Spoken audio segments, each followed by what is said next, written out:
7 o'clock in St. Louis, and you're listening to The Morning After, presented to you by Brown and Crouppen on 101 ESPN and the TMASTL YouTube channel. Tim McKernan, Doug Vaughn, Martin Kilcoyne, Jackson Burkett with you on the program, a program that solicits your involvement for participation due to the lack of quality of the people hosting it. Doug, you can call in 314-974-0101. You can text in 314-399-9646. You can email in for our Design, Air, Heating, and Cooling email of the day.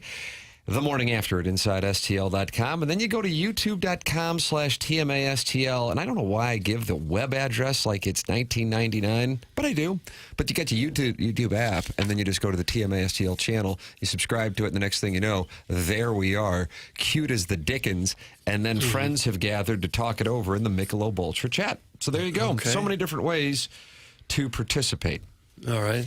They're there chatting now, are they? Yeah, Jake Reynolds, Paulo Linney's Gold Tooth, Tunneling Gerbil, Michael Sturgeon, Run TMC 50, John Scores. Okay.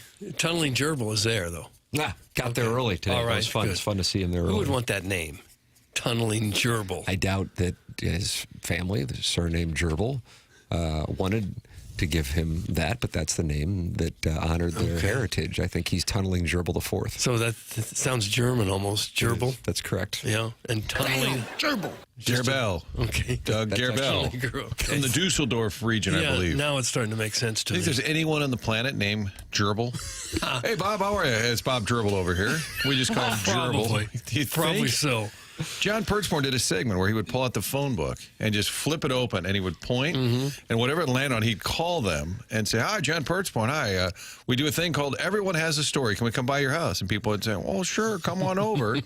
And he would sit down and say, "So where was your mom and dad? Where are your grandparents?" And they would always tell a great story. How about that? It's kind of like your sound story, where everybody has something in their history, family-wise, that's interesting.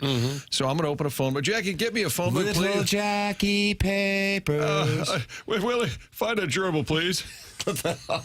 I see 5 reported last names of gerbil. The surname. Gerbil.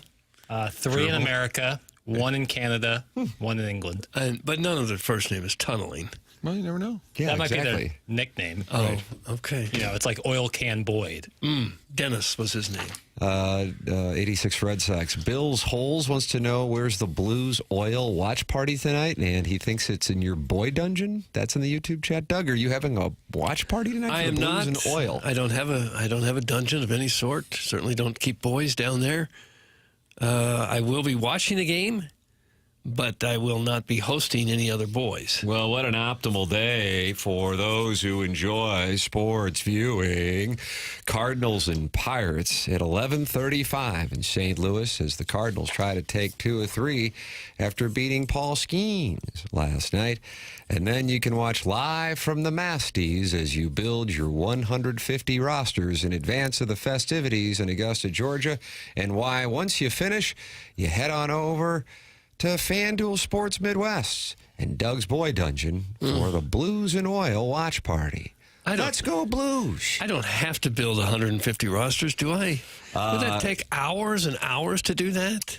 With Jackson's algorithm that he's built, I just enter in my weights of players, and then they spit out the rosters. I upload them, and then I prepare to enjoy millions of dollars in ROI on Sunday at about 6 o'clock. Has that worked well in the past? No, I'm super upside down, and I'm looking at a 5th mortgage. Okay, 5th after your recent loss to the Arenado trade. That's correct.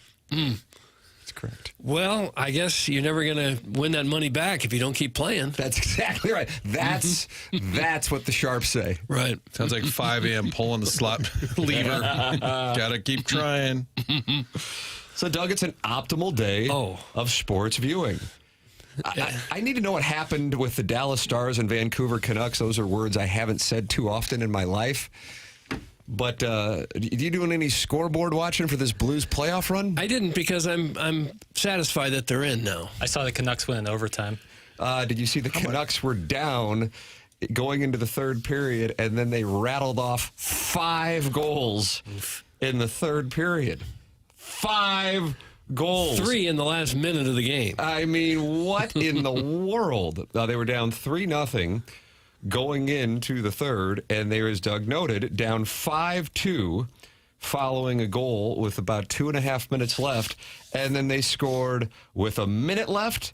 These were nice intervals, by the way, with a minute left, with 30 seconds left, and with 7 seconds left, and then they won in overtime. To pick up a couple points. And so they are now, how far behind the Blues? There's still, what, 6 points behind the Blues? 8, according to my index. Tim, I don't want to have a dueling index. Yeah, I think your index is different than Doug's this We did the morning. math one. Vaughn index is 93 for the Blues, 85 for the Canucks. Yeah, so they're still 8 points back. It's no big deal. They have 4 games remaining, and so I would imagine Minnesota would have preferred that Dallas could have closed that out up 3 with a minute left. Would have loved to have known what my live betting would have been had I been watching that. Again, Martin, if you don't keep playing, you can't make your money back. Just keep chasing it. You want to chase the game, chase the win. Right. That's what all the greats say.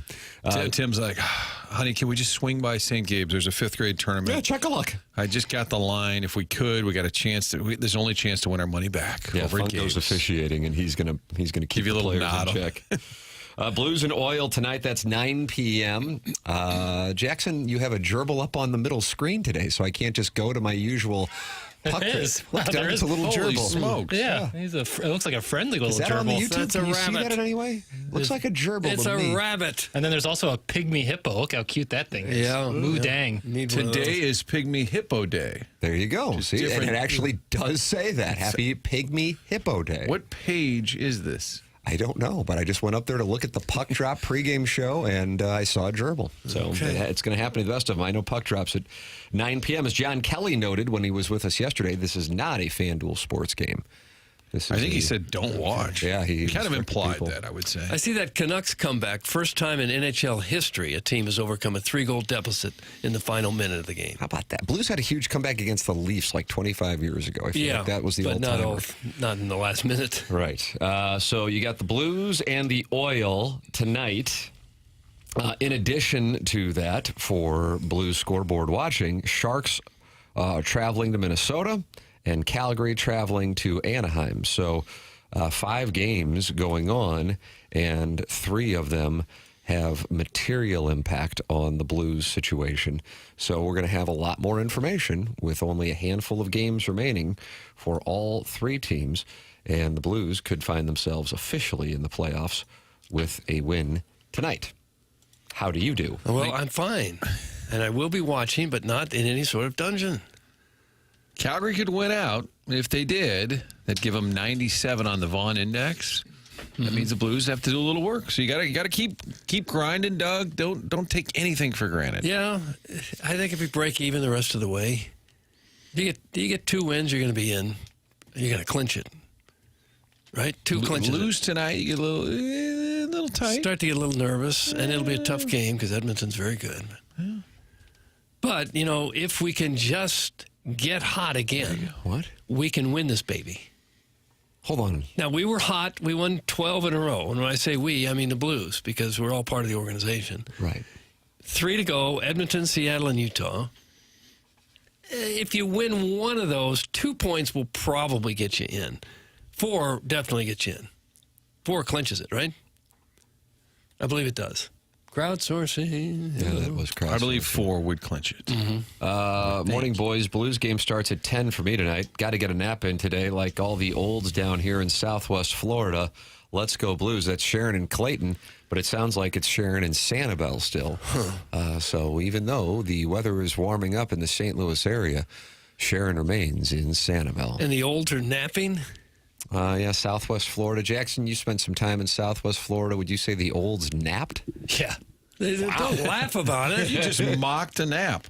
It was certainly an older crowd. There's no ifs, ands, or buts about it. I would rather go to bed a little earlier at night and not nap. I share Doug's view. Fort Myers is a place for you. Okay. I thought you said the olds were napping. Napping and going to bed early. Wow, both of them? It's a vicious cycle. I don't think Sharon being in Sanibel should stop her, though, from telling us where the Blues players live. I mean, we still have information we need on this show. Right. And the audience deserves to know. I want a map of the Stars' homes in St. Louis. Caller Ellen is requesting drops. She says now would be a good time to play the Drop by Doug. I have a boy dungeon in my house. I haven't got one. Jackson's working on this monitor where the gerbil was, and now it has been removed. So Blues and Oilers pregame here on 101 ESPN, 8 p.m. Puck drop, 9 p.m. Doug, that's what you got. And then coming up, the Blues and Kraken on Saturday. That'll be the last road game. Pregame 8 p.m. Puck drop 9 p.m. Back home in St. Louis for the Utah matchup, which will be a puck drop of 7 p.m. And then will it be the Jet? Will it be the Star? Will it be VGK? Will it be the King? We will wait. We will wonder. And we will be rewarded as the Blues begin their quest for 16 wins, 6 years after hoisting the Chalice. And once again, the Parade Down Market scheduled for June 14th at noon. June 14th. I have a boy dungeon in my house. I don't. Yeah. I will say Dallas had a shot at winning the division. They've kind of tanked, Yeah, including lost that 3 collapse last night. Now, Ottinger was not in net, but that collapse has cost them. I think Winnipeg just about locking up the division, Doug, and Vegas just about locked up the Pacific. So you know if you're the 7, the 8, you know where you're headed. Yeah.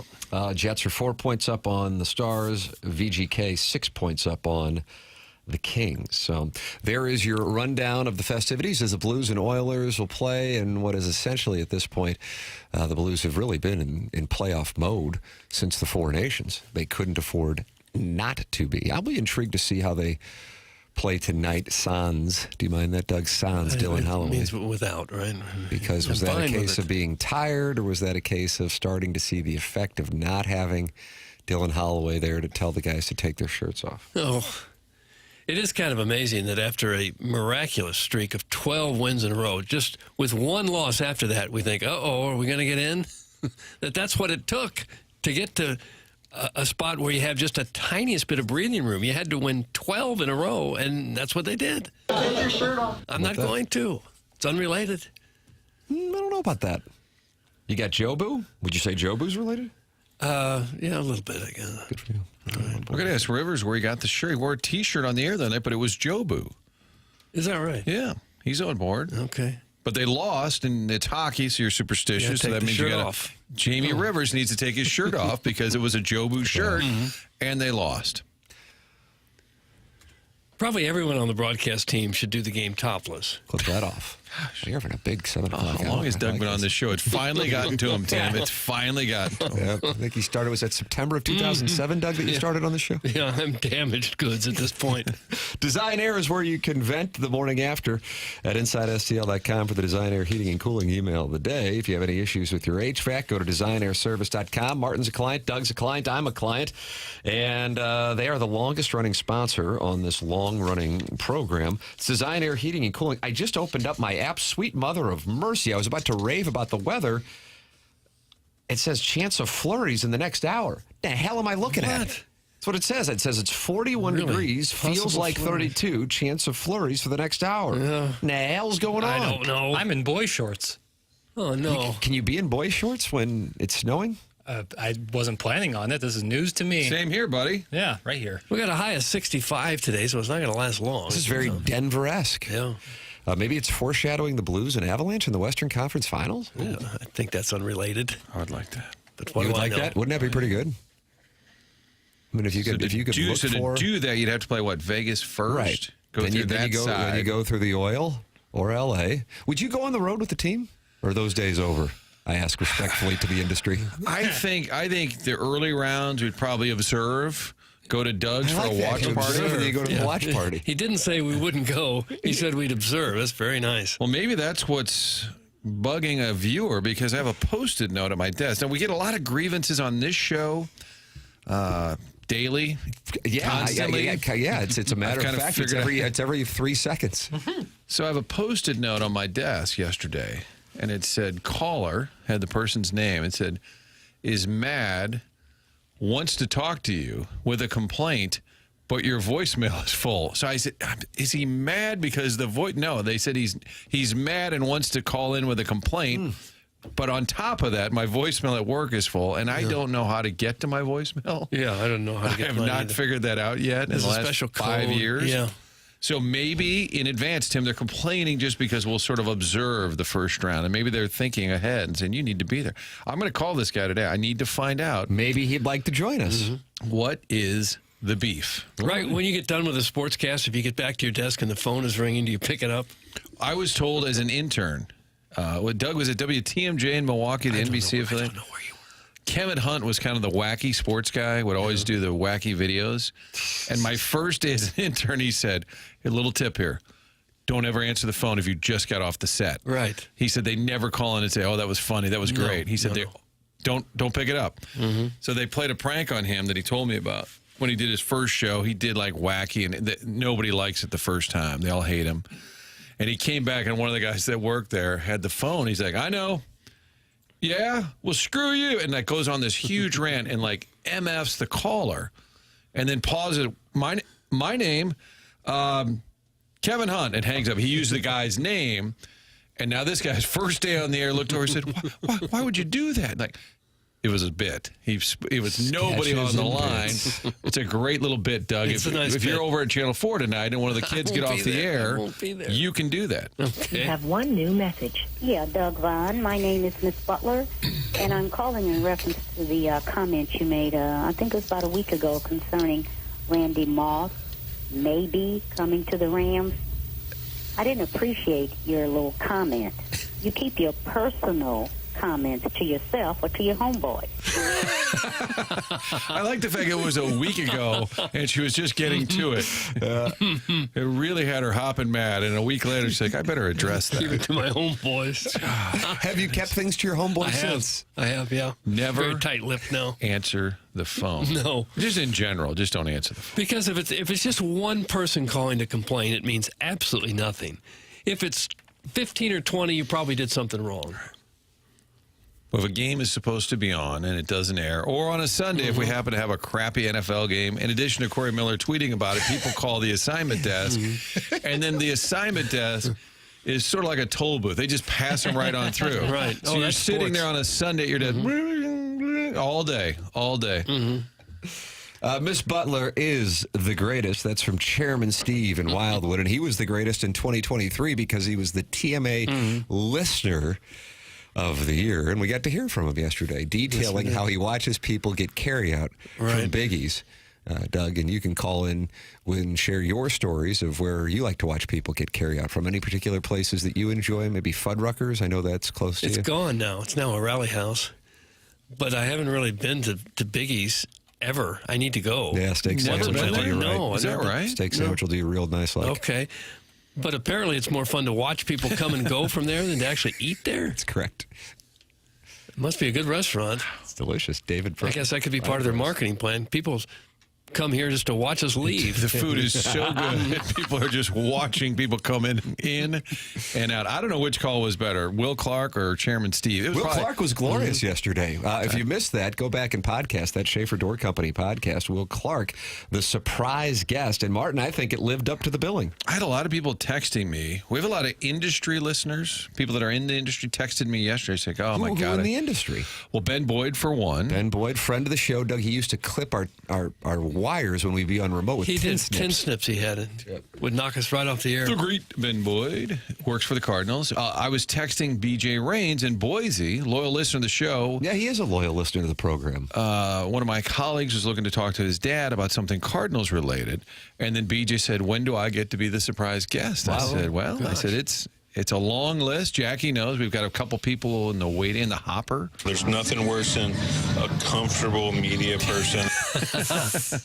I think my favorite part of Will was I didn't tell him it was a surprise. I just didn't feel like he would play ball with all. I just thought it's easier just to book him, and he booked himself. He actually texted me Monday and said, I will call at 10 tomorrow. And I said, okay. But I said to Jackson, it's a little awkward because we do have this bit and this open, and he doesn't know what it is. So I texted him like a minute before and said, by the way, the other guys don't know you're coming on. We just kind of do this thing. And I love the fact he said, I wore the same number and had the same last name as another first base. He like immediately came up with that within about 60 seconds to give you guys the hint. as Doug was guessing Will Clark, Yeah, I recognize he had the a little voice hint after for you Did you really boys. recognize After it? the second time he started talking, I did. Yeah. Thrill Fan 22, who I guess is actually named after Will Clark, and this was not changed in the last 24 hours. Number one at 7:01 said, I just don't like to read the positive ones, want to try to keep the brand going. TMA is my favorite part of the day, I'm just saying. But then at 7:19 said, what the F, are you serious? Will Clark, my all-time favorite? How can I hear? Well, I'm gonna tell Thrill Fan 22 about the magic of podcasting. And you go to the TMA STL app or TMASTL.com, and courtesy of the wonderful people at Schaefer Door, you can go to the segment. As a matter of fact, the interviews throughout the day on 101 ESPN, they're carved out, Doug. Carved out. And so yesterday you'd have John Kelly from Edmonton, and you'd have Will Clark, and you just hit play, and the next thing you know, you're listening to probably a 20-minute conversation with us and Will Clark, and it was a delight. Today, the Stiefel dossier, for those of you who will not be able to listen live, you're in for a treat. Number one, Jamie Rivers, 9 o'clock from Edmonton. And then how about this? This guy is just the best interview, time in and time out. Adam Wainwright on the program at 9:30. Oh, yeah. that? That'd be great. Uncle Charlie. Jackson, they called him Uncle Charlie. It's because of the old, curveball. Snapdragon, yeah. Yeah. He is such instant offense. If you would walk in the clubhouse and you were just working on a story. Yeah. When it was Mike Shannon's birthday, and I was looking around, like, who could play ball here? I think Schilt might have been the manager. I'm like, I needed somebody who had been around. Yeah, and it was tough. Once Felipe Lopez left, we lost all the sound bites. And I said to Wainwright, I said, you got anything on Mike Shannon? He goes, I got a little impression. I said, do you really need to do a Mike Shannon for me? He was instant offense. He's the best. And I think he just did an event with Joe Buck at the Symphony within the last month or two. That's right. And so lots to get to. I see on my podcast feed, Holly Randall hasn't updated hers for today, which irritates me. But Martin, I see on my podcast feed, you have a Kilcoyne conversation with Joe Buck. That's in my queue. It's in my queue. It is the TV video, segment we have, but it's the full audio. Sometimes in TV we have clips and snippets, but this is the full Joe. 22 minutes. Yeah, sit I'm down. looking forward to listening to that. Thank you. We have Spread Zone coming up today where Little Jackie Papers is making people money. Are you going to appear on this Spread Zone? I don't believe. Wow, Doug. This guy makes people money and then he bolts. Nobody wants to hear from me, Riz, or Stalter. They want to hear from the guy who's making them money. Yeah, but Lack of hoop rock. There it is. Round ball is where I really excel. But you hit your 7-iron 142 this past week. Precisely. And so I don't think... You don't think there's going to be any guys out there tomorrow hitting a 7-iron 142? Not on purpose. Maybe if they're Get up in the wind or something. mud ball or if they're on the pine straw. Bryson might hit a flighted 54 degree that far. Yeah, it's tight. But no, I don't believe so. I love the Masters, but I don't know if I'm the man for... I just recently found out Max Homa is in a down spiral. Oh, God, yeah. His His caddy left him. I know. I was caddy like, oh. left him. I read He that didn't this fire morning. The caddy. His caddy left him. It felt awful. I was like, oh, my God. He's like, I'm out of here. That's a tough spot. They're like best friends growing up, and it was getting rough. So the caddy really left him, rough. and now that caddy's caddying for Justin Thomas this week because his caddy's got hurt. But we have Spread Zone for the Masters coming up, and then I was debating if this was a good TMA guest, and I erred on the side, Martin. My main interest at this point is really kind of probability, but I guess it sounds like I'm gambling on everything when in reality I'm putting $10 on crap just for entertainment. But is golf, but I leave it off of this program. So I'm going to bring it to the Tim McKernan Show podcast today. For golf fans, this is a guy that people will be incredibly intrigued to hear because he is... Trey Wingo, I saw, was tweeting about him yesterday. And on Live from the Masters on the Golf Channel yesterday, they were discussing him. He's a University of Missouri guy, and he is synonymous with golf data, especially for those of you building out Masters lineups or in Masters pools, as I know a number of people are. His name is Justin Ray, and I'll be interviewing him at 11:45. I think he would have done this program, but there is a visceral rage to any conversation about the game of golf. My master's thesis, of course, because I'm not running for office, I will say it, is more of a socioeconomic thing because we talk about all kinds of nonsense here, but any conversation even about 4 days that engulfs many sports fans' interest. It has a visceral negative reaction. So I will leave it to my podcast, and we'll be interviewing him at 11:45. I'll be curious who he is on, other than the obvious of Scheffler and McIlroy. So that'll be on the Tim McKernan Show podcast. Spread Zone, which Jackson is not participating in, even though he just went 14-2 in the NCAA tournament. I'd be curious who you're on, because you're on a heater. Would Barrett say he always leaves the audience wanting more? Recharge batteries and such. You can get better at teasing. And get better at teasing. Probably best. I leave him on a high note, Okay. So people be looking forward to your next appearance, which will be when? For the Kentucky Derby. NBA playoffs? Yeah, I was going to say. Yeah, maybe the NBA playoffs. Yeah. That might be a solo edition of the Spread Zone. Solo pod. Solo pod. A lot of people on their phones over there. What's that, Jackie? Yeah, keep going. 10,000 views in an hour. Yeah. Tim, what percentage of the TV coverage of the Masters, Thursday through Sunday, do you think, in all honesty, you would consume? Is it like 70%? If I have a variety of things on my dossier, which is not sponsored by Stiefel, it's just my own individual dossier. If I didn't, I would probably watch about 80% of it. Honestly, and I'm talking about ESPN starts the first. coverage and the live from the Masters, and then some of the podcasts that I listen to in general are golf podcasts. So I absolutely love it. For Jackson with the NCAA tournament, that's for me on Thursday and Friday with the Masters. Yeah, love downloading that Masters app again. Yeah, that's right. Oh, it's the best app. It's the best app in sports. Is there any golf fan who has a favorite tournament other than the Masters? Are there some people that say, "Oh, I'm more of a U.S. Open guy"? As far as everybody says the Masters. Well, because if you watch, you know the holes, and so you can kind of go, okay, he's got, once you get to 12, you got the par 3, and then 13 and 15 are opportunities to score, theoretically. Nobody can remember really 14 or 17, but other than that, on the back nine, you can picture, if you follow it, each hole, and I think there's that familiarity, plus that is the signature major tournament. And so, and it's also, I think, just psychologically, perhaps subconsciously, it's if you live in the Midwest or the North, it's the start of spring. And so if you have sad, seasonal anxiety disorder, is that what it is? Depression in there somewhere? Maybe. This is your light at the end of the tunnel. Seasonal affective disorder. Yes. Okay. Yeah, and I think that's something that I have, or I just smoked the crack of living in Florida for a few months during the winter, which is not something that I recommend if you do have, like, if you have to come back. If you have to come back. Mm-hmm. Don't snort the white if you can't stop it. Snorting it. How do we wean Tim off?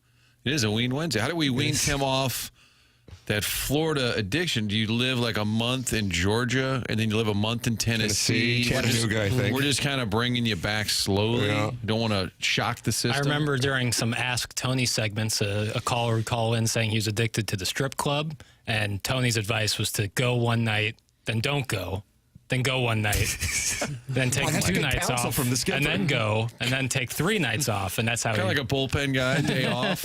I have no recollection of that call or that. I remember one time when Tony was talking about Walt Weiss emerging from a little hole that was carved out underneath the shortstop position. That's what I recall. I remember the first couple of times I heard it as a listener, I thought it might actually be Tony. I really did. Jackson is a fan of the theater, and of course film with goodorbad.com. Still no monetization strategy released to investors. What you would have been amazed by is watching Martin go into character, and then me and the cat just being silent while during the commercial break he would go into character. That's what put me in awe. Yeah. And then we'd come back from break, and it's like Tony La Russa was there in the body of Martin Kilcoyne, kind of like Patrick Swayze was in the body of Whoopi Goldberg in 1990s, Ghost. Yep. And Stan Musial was in Matt Carpenter's body. Running around, right. Yes, in the 2013 NLCS Game 6, Matt Carpenter versus Clayton Kershaw. The fact that the skipper called in twice to take part is more. If you didn't think he had a sense of humor, that should cement it. I mean, he called in 2 different and very awkward because I didn't know at one point when he was on, and Tim's like, "Wow, this is crazy," but La Russa's on Ask Tony right now, and I had just said something probably about an animal running loose on the field, something just stupid. It was always not. He said to me, "What was this about?" And I said, "It's just." I said, "It's because we had kind of a pact not to tell him." Yeah. And then one day I'm down there. He's got the fungo walking up. Hey, I heard about Jim told me about this thing you're doing, and I go, "Oh God!" And he's like, "Are you making fun of me?" And I was like, "Oh, no. It's like an homage kind of." Like, what kind of stuff? And I was like, never family, never personal. I said, usually nonsense. And, okay. Well, I remember someone calling in. How do you know this? Because we played on the skeleton. We played on the skeleton. Played on the skeleton. And you ever listen to TMA all day on the skeleton? Not yet, but I want to get to it. Someone was like asking about, like, you're a big animal guy, Tony. There's leather on the baseball. And he's like, God. oh, yeah, leather cows, cow leather cows. And you said it was not leather, it was like leather. Jackson's impression of Martin's impression of Tony La Russa reminded me of Jason Isaacs on White Lotus doing, as a British person, an impression of a Southern gentleman right there. Yeah, not great. I don't have much voice work in my life. It's Martin's specialty. That's why I'm so impressed. Mine was just loosely based on him kind of stuttering, stammering with It's the Ron cadence. Cover on But Cam then Wax. the inhale as he would ponder right there. See? Well, you would see it in the post game. Yeah. He would just kind of like he would wince almost like you'd say, "Hey Tony, what are you gonna do about the bullpen? They've blown 3 straight saves." He would just like The vocalized pause and the cadence. Yes, that's so it. good. But and loosely too, he would do post game interviews. Remember this? You guys know from his desk. Watching Westerns. and the strangest damn thing that we just all kind of accepted. There was a TV screen, but it was over our heads. So he's looking at that while he's listening to us, sort of. And on Sundays, it was always golf. Yep. And here's Matt Weiner and me, like leaning across as far as you could reach to hold this, like across his desk, which has got like post-it notes, like call Barbara Billingsley back, or like all this stuff. And you're leaning across the desk. Hey, how about the outing by Stoudemire? Yeah, it's just, he made the putt. And you would like have these, you'd have these sound bites you could never use because he was watching the golf. Or he would be amused by something in the Western and he'd be answering something, then he'd go, ah!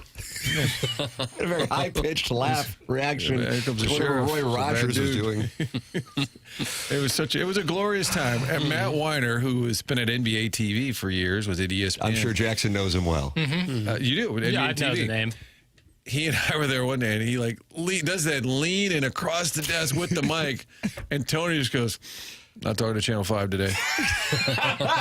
And Matt goes, "Okay," like just I still to this day have no idea. Don't know what it was about. But it was just a one-day ban. The next day, everything was fine.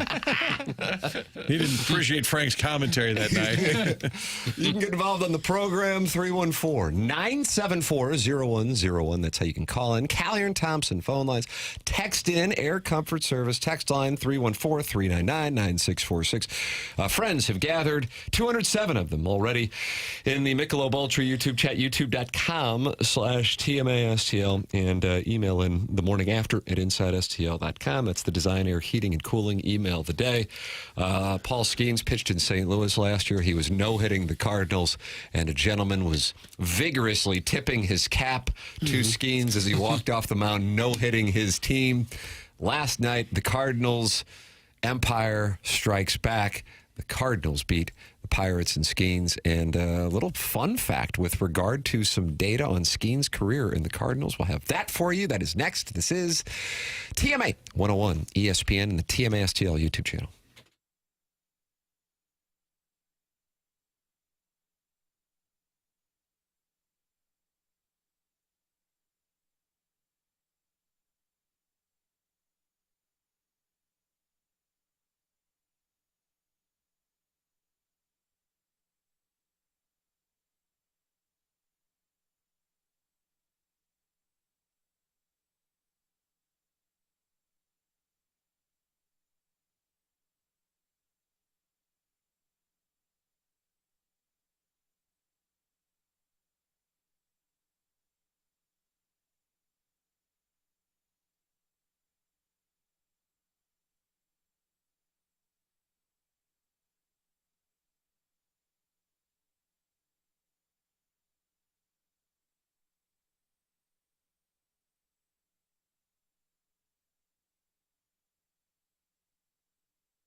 Nolan Gorman got his eye back.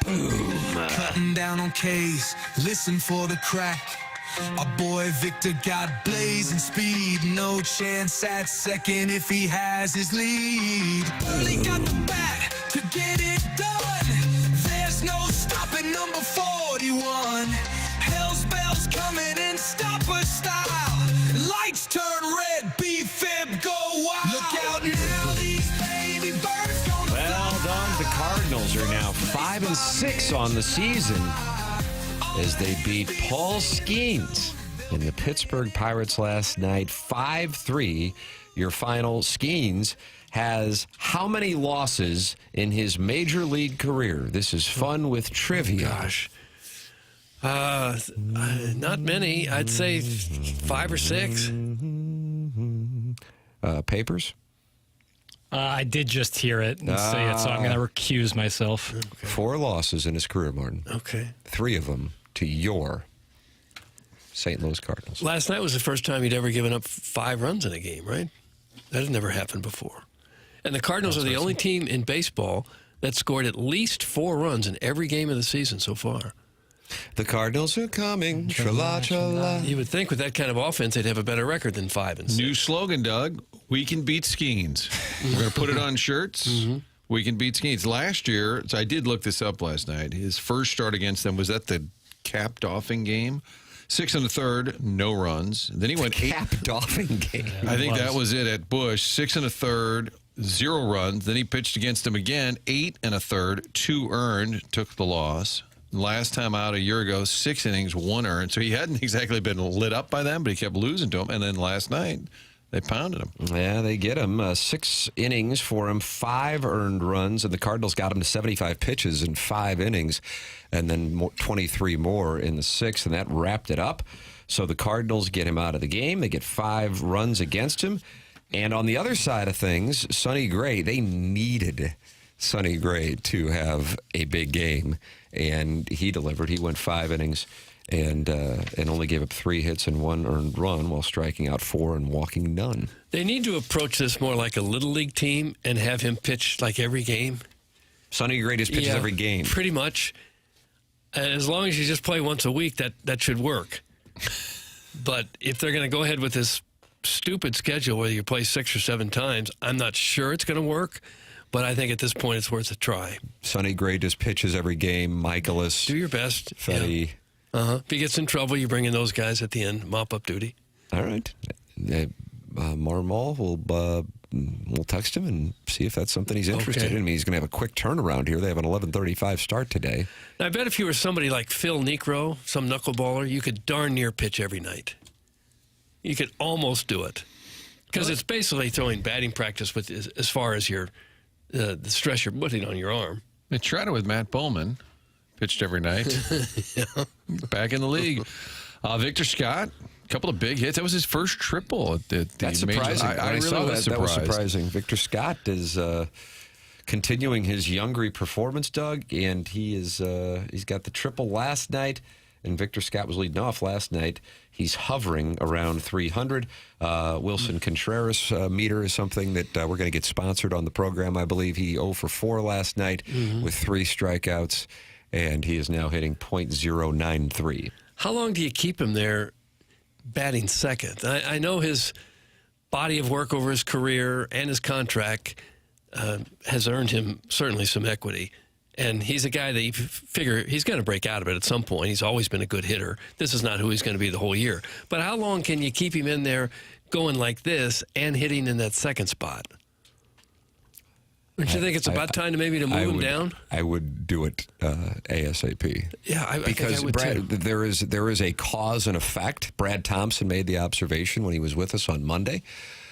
He is, for whatever reason, having a tough time picking up. If you watch him, this isn't a case of a guy hitting into bad luck. He's striking out, and he's striking out on what is oftentimes the same pitch. If you were to pull the video of Wilson Contreras' strikeouts in 2025, they would look awfully similar. It would be him with 2 strikes and a ball that then starts over the middle of the plate and goes out of the strike zone by a significant margin on the left-handed hitting side of the plate, it would hit the batter if there was a lefty over there, and that's what he's swinging and missing. And Brad made that observation, and then sure enough, later that night, he did it again, and he mentioned that to Chip Carey last night. 0 for 4, 3 strikeouts. I mean, this is it's surprising at the major league level to see it, because sometimes when guys have this kind of start, it's a case of just hitting the ball and hitting into bad luck. But in Contreras' case, it is strikeouts, and he is sitting at .093, and 43 at-bats, and half of them have resulted in strikeouts, to be exact, 21 of 43. You got to move. I agree with Doug. You move him down in the lineup, and then if he doesn't hit, then it's time for the fake injury. You got to come up with. I mean, you cannot keep rolling him out there. On this road trip, Martin, the Cardinals have played 5 games. He's struck out 11 times. Well, remember when Randall Grichuk went through that too? When he would swing at the pitch that was 6 inches outside? He went through that too. It almost makes you wonder if he needs to get his eyes checked, if he's maybe just not picking up that spin. I wear readers, which I wear on my podcast, and guys really think are hot. Yeah. I would imagine if I wore them at Napoli or Bricktops or parties in the park or Wheelhouse. Yeah, hello, stud.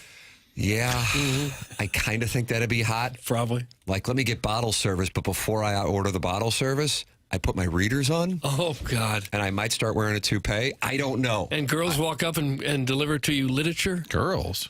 Yeah, yuck. Oh, well. So if Wilson showed up at 11:35 today wearing readers, I wouldn't mind a little credit for that, kind of like the Youngry thing. He could kind of look like Ben Franklin up there at the plate. I think what you do, Tim, is when people approach you, you say, "Yeah, I'm the executive producer of the Real Housewives of West County." Yeah, that's right. No, Real Housewives of TMA. That Doug Vaughn is a Doug Vaughn vehicle. And then after they converse for a little bit, you take them off, but you kind of bright gumble and just kind of bite on the end of it. Yes, and you scribble notes. You just kind of look down while your glasses dangle. It makes you look erudite. There are some times, though, when a person's vision isn't at age 32, which is what Contreras isn't what it was at 22 or 23, and it's probably worth getting checked out. I'm not saying that's what it definitely is. I'm saying when someone has consistently been a very good hitter over a number of years, it's pretty unusual that all of a sudden he can't hit anything. I agree with you. It's in the fact that it's like the opposing team knows exactly what to do. Get a strike or two on him, and then just throw it. It's like our guest at 9:30. In 2006, when he got 2 strikes on a hitter, it was over. As weird as it is to say, during that Beltran at bat against the Cardinals in the NLCS, I recall thinking, once Wainwright got 2 strikes on him, I'm like, oh my God, they're going to win, because they were frozen by his breaking ball. In the case of Contreras at this moment, it doesn't matter who the pitcher is. They're doing the exact same thing. They're throwing the breaking ball out of the zone because he, for whatever reason, isn't able to pick it up. Now, this is interesting, Doug. I haven't seen this documentary. 314 texts in, I saw a documentary where a pitcher had to wear glasses when he pitched. He played for the Indians. Is that Ricky Vaughn? I don't know. I think it could have been. And that led to great success for him and Tom Berenger and Dennis Haysbert. I think so. Remember, Tommy Pham had vision problems and got it checked out. And here he's still playing now. He's been on virtually every team in the major leagues.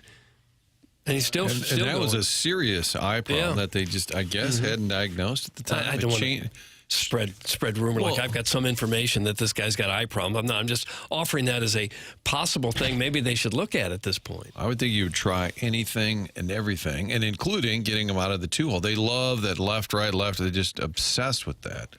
I'd throw Mason. What would you consider as far? I'd throw Mason Wynn up there. I like that. Because then you got 2 fast guys, and he's a right-handed bat. If we've got to go left, if it's written somewhere, you got to go left, right, left, right. Right.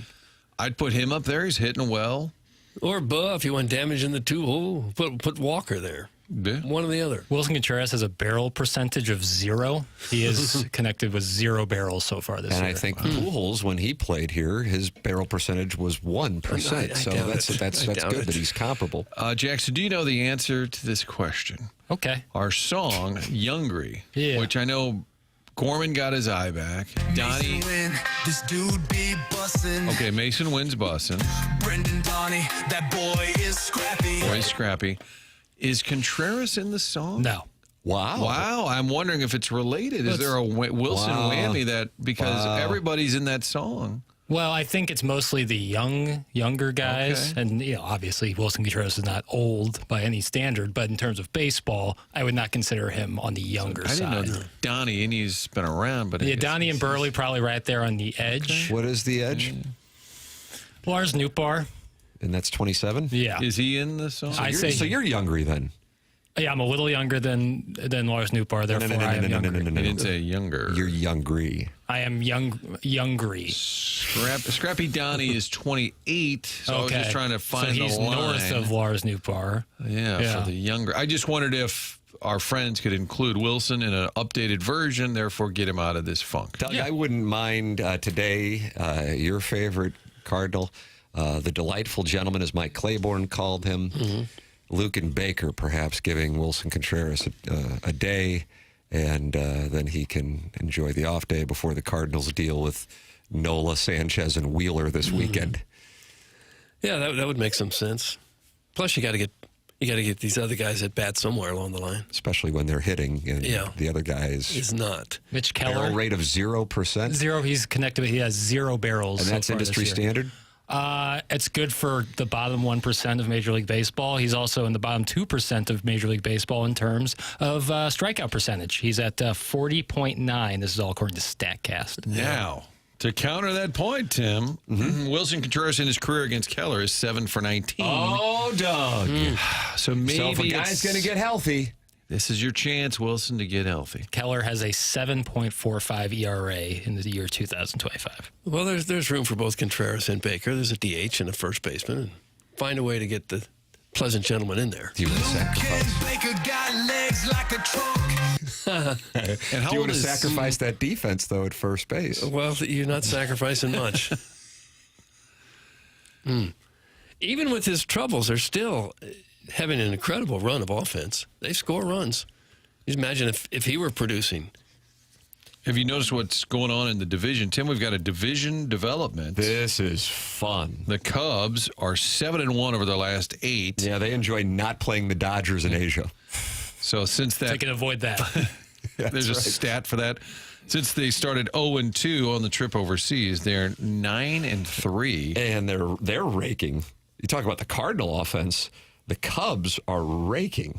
I don't know where the hell that came from, especially, as Martin noted, they had to start off with the Dodgers in overseas. So the highest offense in Major League Baseball, Doug, want to take a guess outside of the Cubs?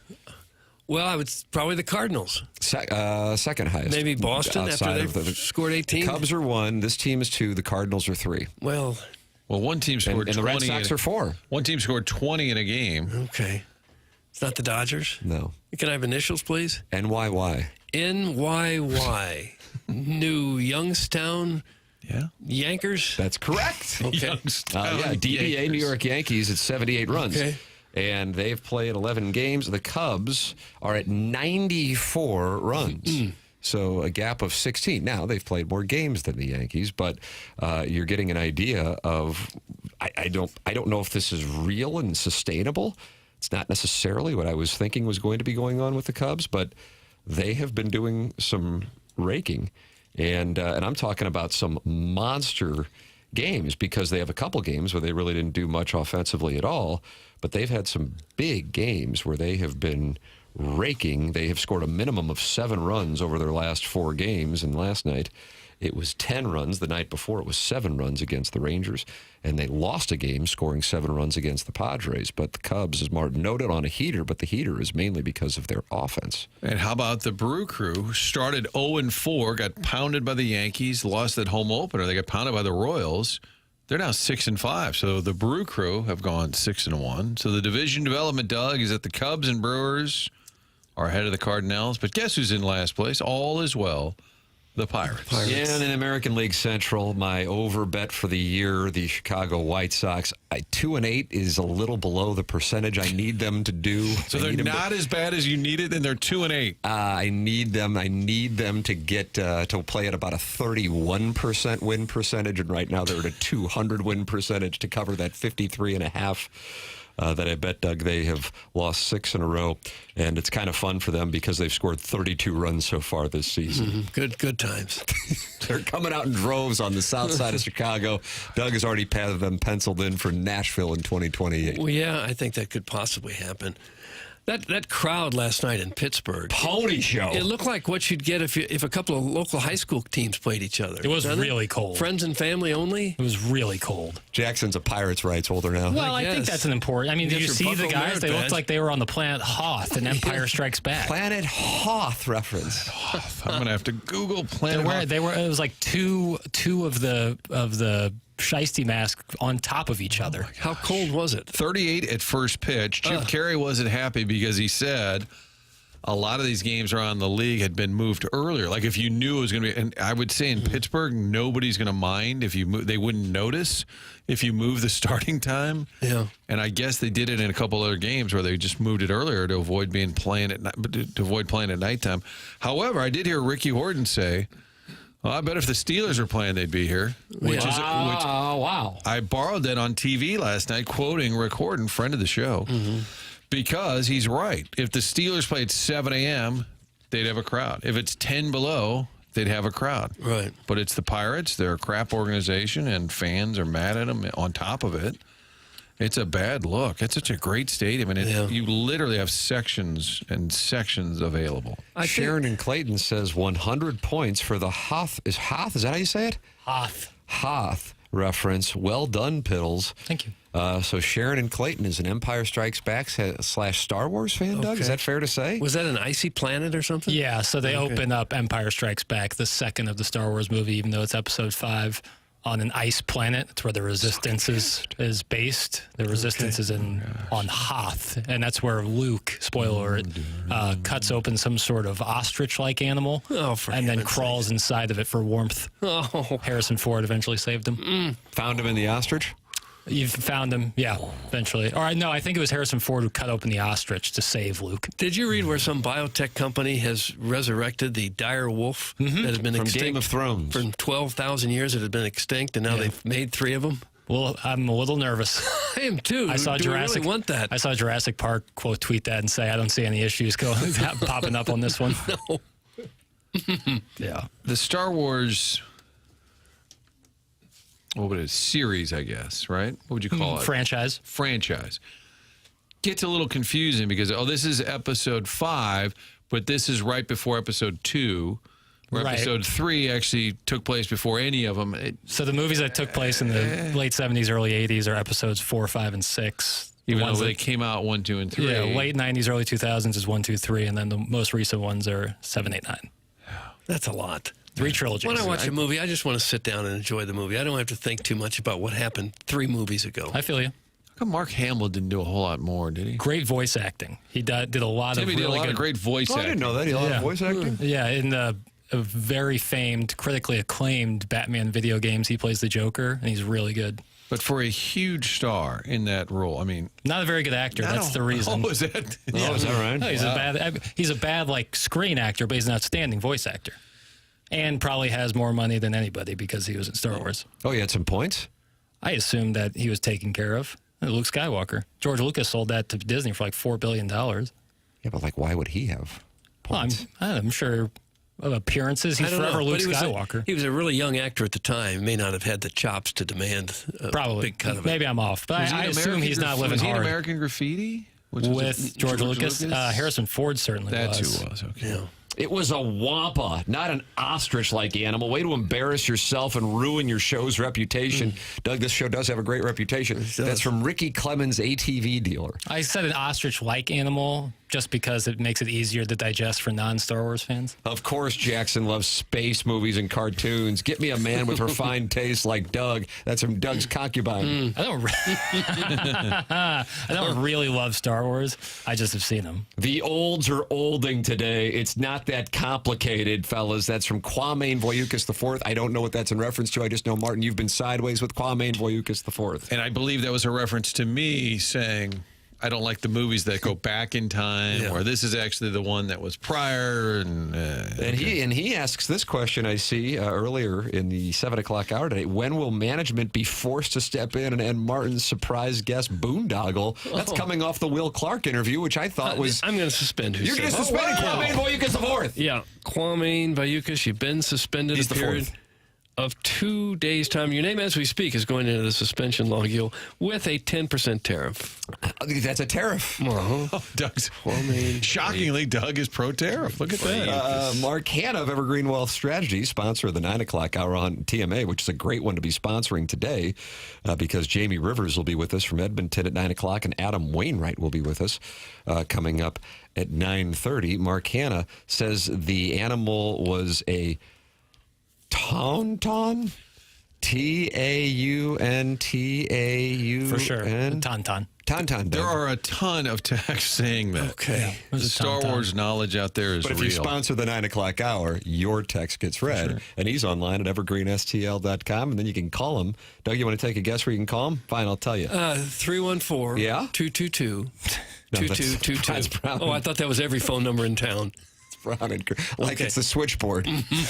Sarah, give me Brown and Crouppen. She's got those buttons that you plug in. 314-889-0503. That is where you can reach him. I don't know where you can reach Mark Milton. You got any idea on him? I don't have a phone number for you. I assume it's 314-222-2222.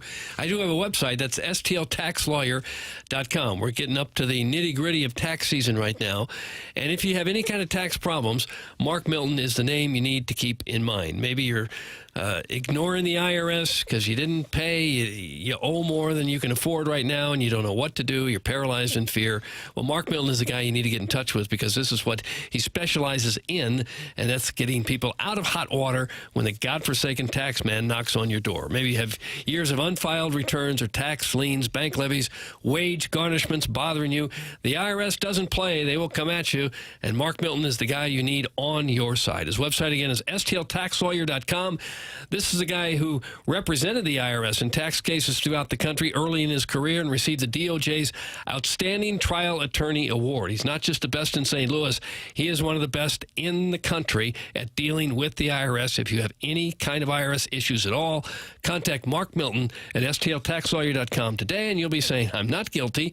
I am with Milty. Remember, the choice of a lawyer is an important decision and should not be based solely on advertisements. Fisher Window and Door Store, 8 o'clock hour coming up. Jamie Rivers, Adam Wainwright in the 9 o'clock hour, presented by Mark Hanna of Evergreen Wealth Strategies. You can watch it all on the TMA STL YouTube channel. 239 friends have gathered. The chat is underway with Paul Baroni, and they're talking it over. And he says he's been caught in an ostrich too many times to count. Paul Baroni is in the Michelob Ultra YouTube chat talking to DJ Patty Cakes and the eggplant emoji. So you can go in there and talk it over as well and watch the program. The program's called The Morning After. It's presented by Brown and Crouppen on 101 ESPN.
This is Action Jackson with a Sports Center update. That's driven by Johnny Londoff Chevrolet and Johnny Londoff Autoplex. The Blues are back in action tonight, heading up to Edmonton to take on the Oilers. You can catch that game right here on 101 ESPN. The pregame will start at 8 p.m., late puck drop of 9 p.m. That was another Sports Center update, driven by Johnny Londoff Chevrolet and Johnny Londoff Autoplex. See them at londoff.com. Chevy, together we drive. Are you kidding me?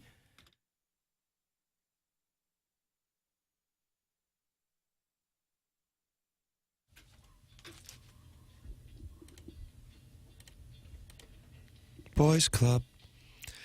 Happy Ween Wednesday, Doug. Okay. Happy Ween Wednesday, Martin. Thanks. Happy Ween Wednesday, Jackson.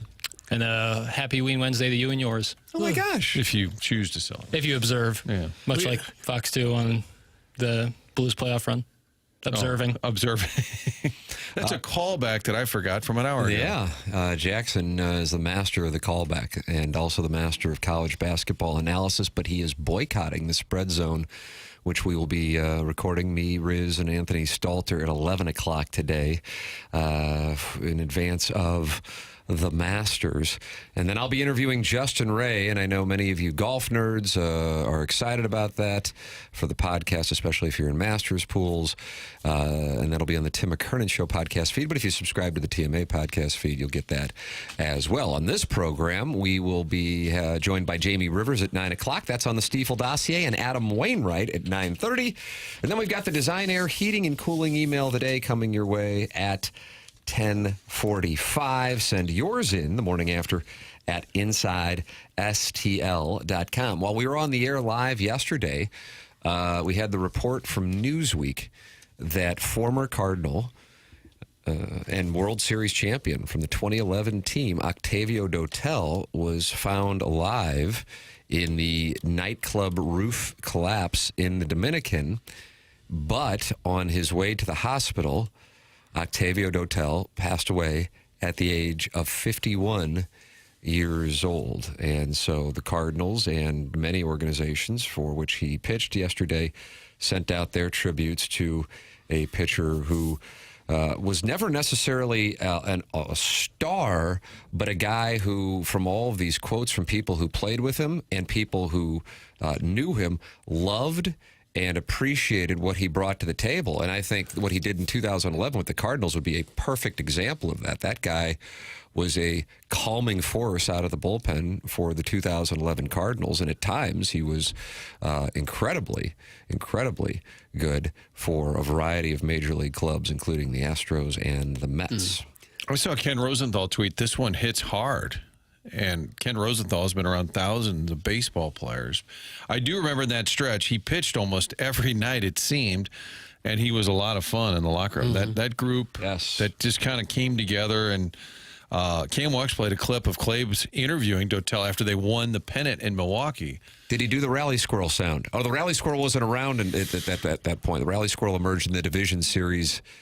Well, this would have been after the division series. They were talking happy flight. Okay, well, I thought I saw so one in division. Milwaukee. Yes, okay. I heard the clip of Claves talking to Dotel, and he just was saying, "I got here. We're a couple games back." Like he had no idea it was going to be part of this great run. But yeah, he was a lot of fun to be around. It was a weird story to follow yesterday when I was wondering who's communicating with you. They said he was alive, but For 6 hours in the rubble. he was alive. rubble. I guess some of these people had their phones and they were calling people. Can you imagine anything more horrifying than that? He had a long career, 15 years, 13 different teams. A lot of teams wanted him. Yeah, his second to last stop was the Cardinals in 2011. He pitched until he was 39 with the Tigers, and with the Cardinals, he was part of that trade that at the time, I'd be curious. I guess probably Buck Swope would be able to pull it immediately. What we were saying, I know I didn't like the trade at the time, so that's another indication of my brand of just being right on target, just dialed in.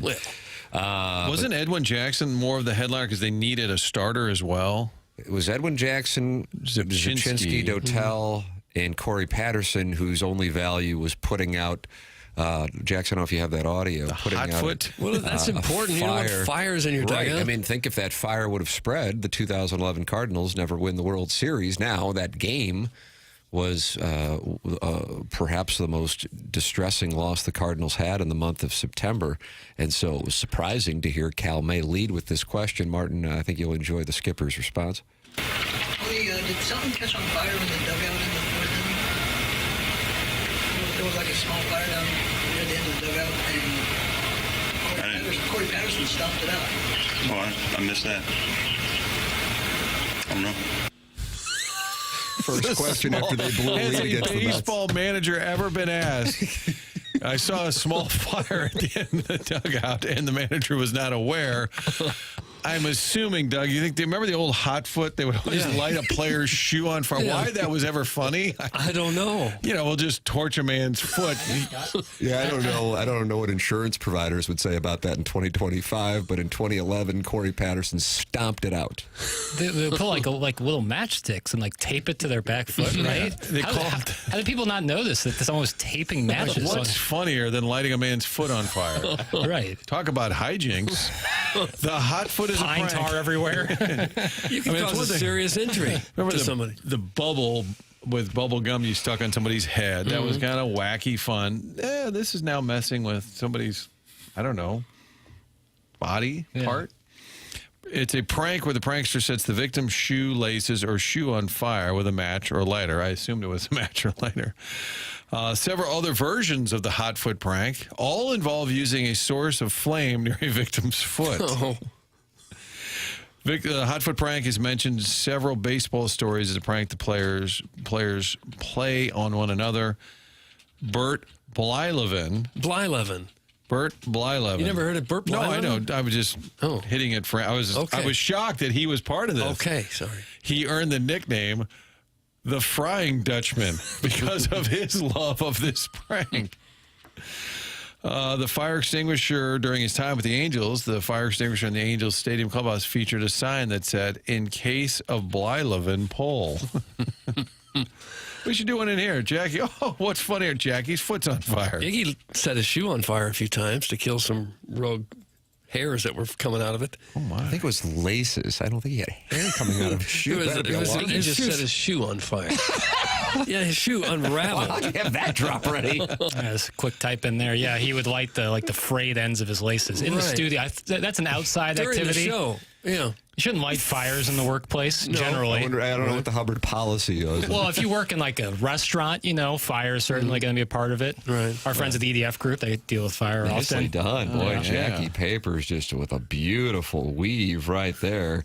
So impressive to see this young man. He's trending into veteran land. And Doug, when he's wearing the hot take mittens, is wearing the EDF hot take mittens. Since little Jackie Papers set me up, I'll go ahead and see if I can knock it down. I don't know. Okay. EDF Group, sponsor of Doug's Hot Take Mittens, for those of you watching on YouTube at the TMA STL channel. EDF Group, sponsor of the Hot Take Mittens. And if you want to support the sponsors, the name of the game is working with the EDF Group, especially if you have a business or you run a business. The EDF Group will take wonderful care of you. Go online at the edfgroup.com. Fire codes require your company's fire alarm system to be inspected and maintained by a certified fire alarm service provider. It's not just about compliance. It's about protecting your employees, customers, and property. Visit theedfgroup.com or call 314-993-8053 to learn more. EDF Group, your partner in fire safety and security. Yadier Molina posted some videos of Octavio Dotel, and he wrote, "My brother, there is a pain in my soul. Thank you for being a friend, a brother, and one of the good ones. I will always remember you, brother, and the moments we lived. Thank you for all the moments, leader. We lost a joyful soul. Rest in peace, brother of my soul." That is Yadier Molina's tribute to his teammate from the 2011 World Champions. I think joyful soul was an apt description for Dotel. Right. He loved the rally squirrel, Martin, and any time it would be brought up, he would go. That was what he said the rally squirrel sounded like. He would have that little doll on his shoulder, right? He would always have that little rally squirrel doll. He loved the rally squirrel. Yeah, the happy flight and the joyful soul. That was a really fun team as a 13 or 14-year-old boy. Like, that team was really fun to get behind, and I would say Dotel was one of the leaders in some of the fun. Him and Furcal He was a great guy to talk to after the game. Yeah. We'd always go to him. We say, "Hey, you got that one out in the 7th inning. Now say something funny." Yeah, that team had a bunch of little goofy stuff that was like really fun when they were getting real hot. Dotel and the Rally Squirrel, Alan Craig's tortoise, if you remember, Torty Craig. Torty Craig, that's right. You're right. They had a lot of bits. They did. like that. Adrian Who's behind Chambers. Torty Craig? It's kind of like who's behind Jobu now for the Blues. I feel like Alan Craig was in on the whole thing, but kind of played dumb. It was a Twitter account, right? It was just some That's right. Twitter account about his pet tortoise that may or may not have existed. Does a tortoise really give anything back as a pet? You could. That's a very existential. You could answer that about any real pet. I guess outside dogs. Cats, they'll give back. What did Adrian and Rocky? Did she have a tortoise? She did. She had a turtle, I think. I think. And then Ron would talk to the turtle. Hey, what's going on, Is that turtle? your Sylvester Stallone? And he'd just kind of stare at it. You just don't do nothing. Just sit there. My kids had a crab for a while. We had And a crab. Sometimes it would crawl out of the cage and leave this slime everywhere it went. It's just horrendous. It's a crab. Crab. Yes. Like a hermit crab? I guess That's like a soft shell. I forget what kind of crab they called it, but it had long legs and it could get out of the cage every now and then. What kind of Just parents would buy slide. that? Yeah. Well, Dungeness the ox. same kind of parents that got rid of it. You're welcome to get involved in the program. Jamie Rivers, 9 o'clock. Adam Wainwright, 9:30. Design, Air, Heating, and Cooling email of the day is on the Stiefel dossier. Email in the morning after at InsideSTL.com. That is how you can get involved in the program. And Jackson in 8-2, I'm intrigued by this. Viral Florida student reporters celebration sparks debate over journalistic objectivity. Yeah, I thought it'd be right up your alley. I don't know what here's the thing. I don't know about it. But little Jackie Papers, he says, number one, it's going to be right up our alley. But number two, he's going to educate us. That's what Papers is going to do next on TMA 101 ESPN.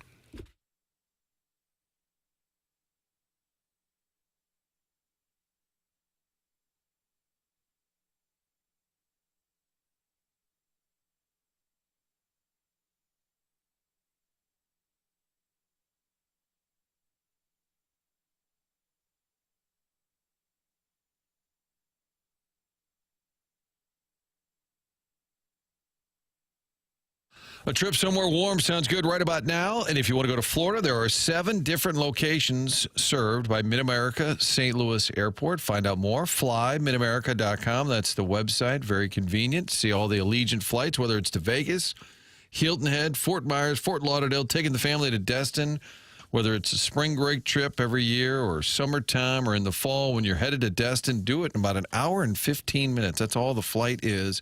From Mid-America, St. Louis Airport, gets you down to Florida. Again, Hilton Head, Vegas. You're thinking warm, fun locations.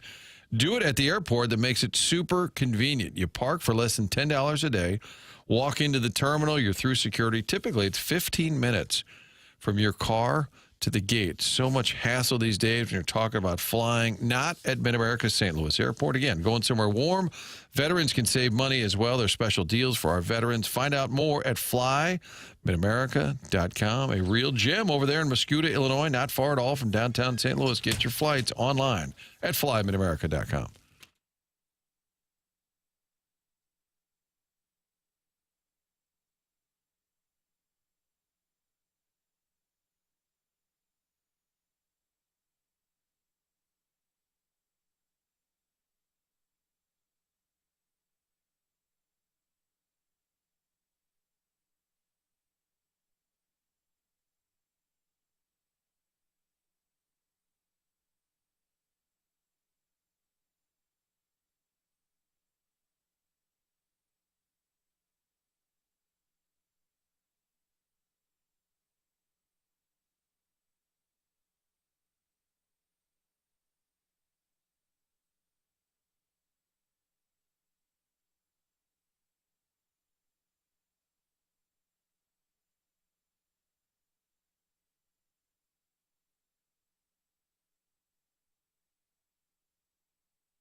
Doug, do you like this beat? Sure. Jim Croce, yeah, it was one of my favorites. I know I said that My Sweet Lord's my favorite song ever, but this is Bud tied for first. Is it really? Mm-hmm. Favorite song ever? Mm-hmm. They can change their minds, but they can't change me. He supposedly was able to play like thousands of songs off the top of his head. He had this incredible memory and knew every song that was out there. Died way too young in a plane wreck. Bad Leroy Brown. What else you got? What are we going? Time in a Bottle. Time in a Bottle. That Croce's was right across from Petco Park, San Diego. You ever go there, Doug? Yes, I have been I there. think back in the day, Cardinals always played the Padres. I went to the Nobu across from Petco, but that's because I'm relatable. Oh, gosh. TMA 101 ESPN, Fisher Window and Door Store, 8 o'clock hour. Doug, have you looked at this Stiefel dossier that Jackson Burkett, DBA, Little Jackie Papers has for segment 8? Well, not really. I'll give it the once over. So I read the story, and I said this to him during the commercial break. I said, I'm intrigued by what the story is, but I don't necessarily follow why it is as big of a deal as it is. Here is the headline. Viral Florida student reporter celebration sparks debate over journalistic objectivity. So this is in reference to a Florida, I guess Gainesville specifically, so not like a Miami, Tampa, Orlando, Jacksonville reporter.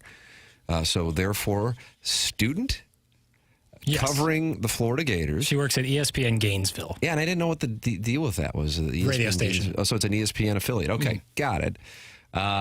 Because there was a time, maybe 15, 20 years ago, that ESPN was kind of branching off its website and had an ESPN Chicago, ESPN LA, either way.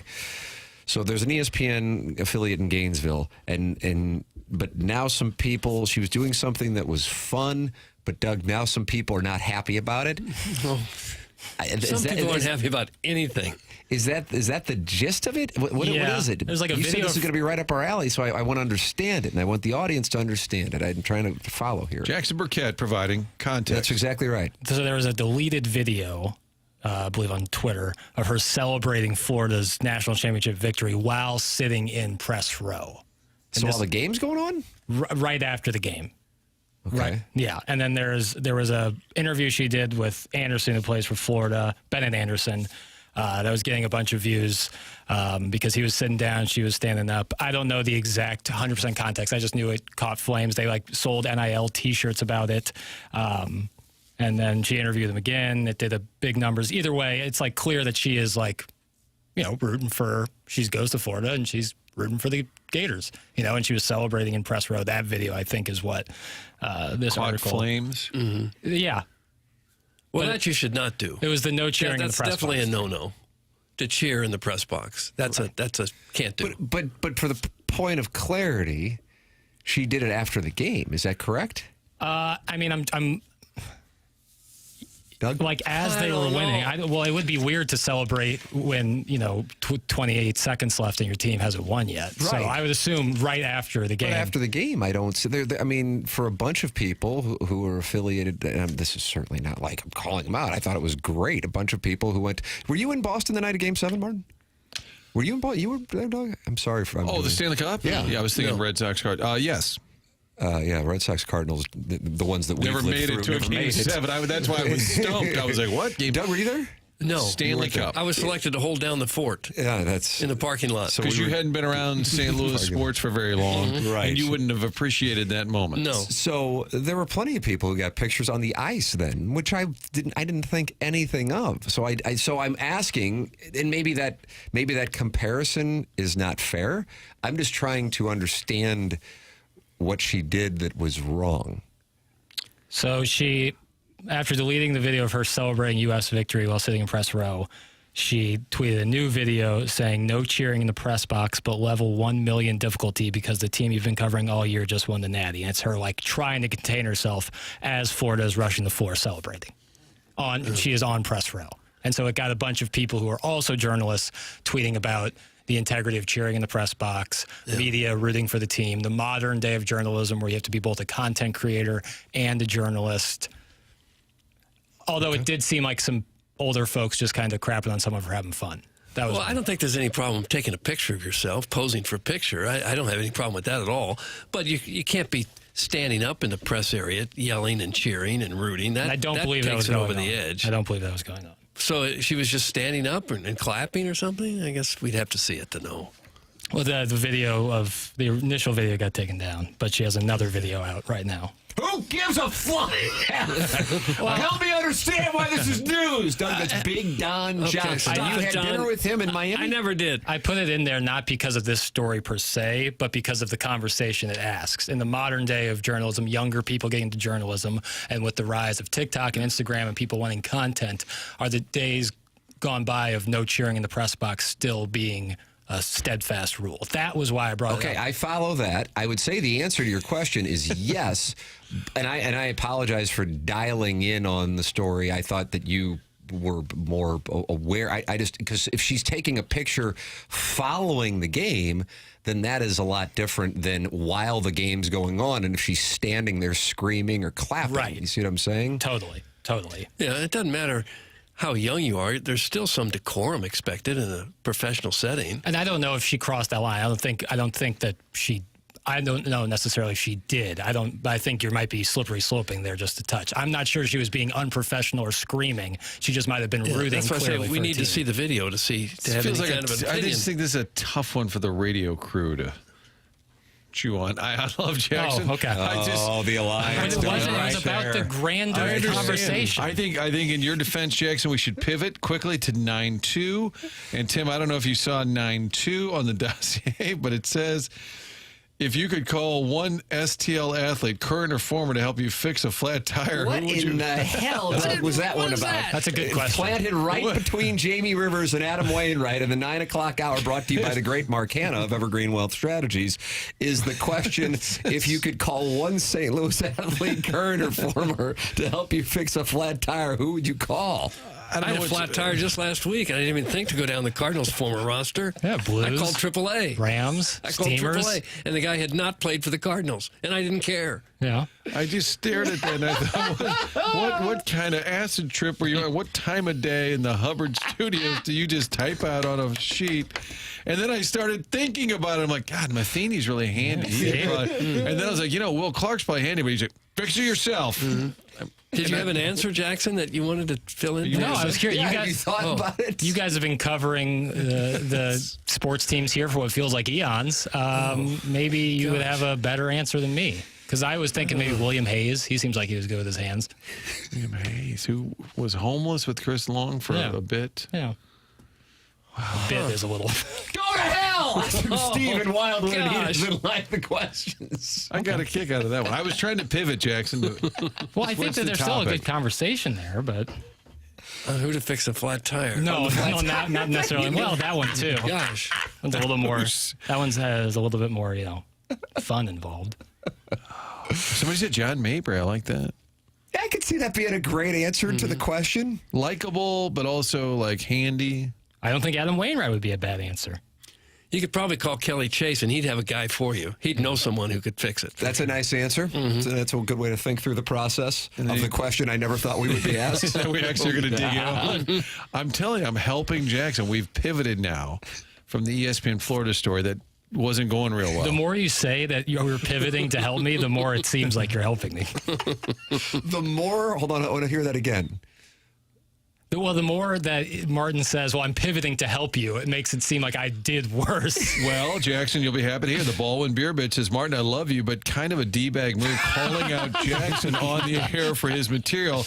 This isn't the first time. Uh-oh, Baldwin Beer Bitch is sideways with you joining Kwame Voyukas the fourth, Steven Time, and I can't remember the other one who's sideways. Martin's just busting balls. I don't take it. No, she said the Triple B says, I hate to see the alliance waver. No, far from it. Couldn't be stronger, honestly. I was trying to help pivot. That's the fourth time he said he's trying to help. From the awful topic. There it is. Say what you really mean. From that disastrous day that you had, I'm just trying to help. Yeah. I appreciate it. I think Matheny's a good. Gary Gaetti getting mentioned. Orlando Pace could just pick up the car for you. Sure, Carry you it tires. home.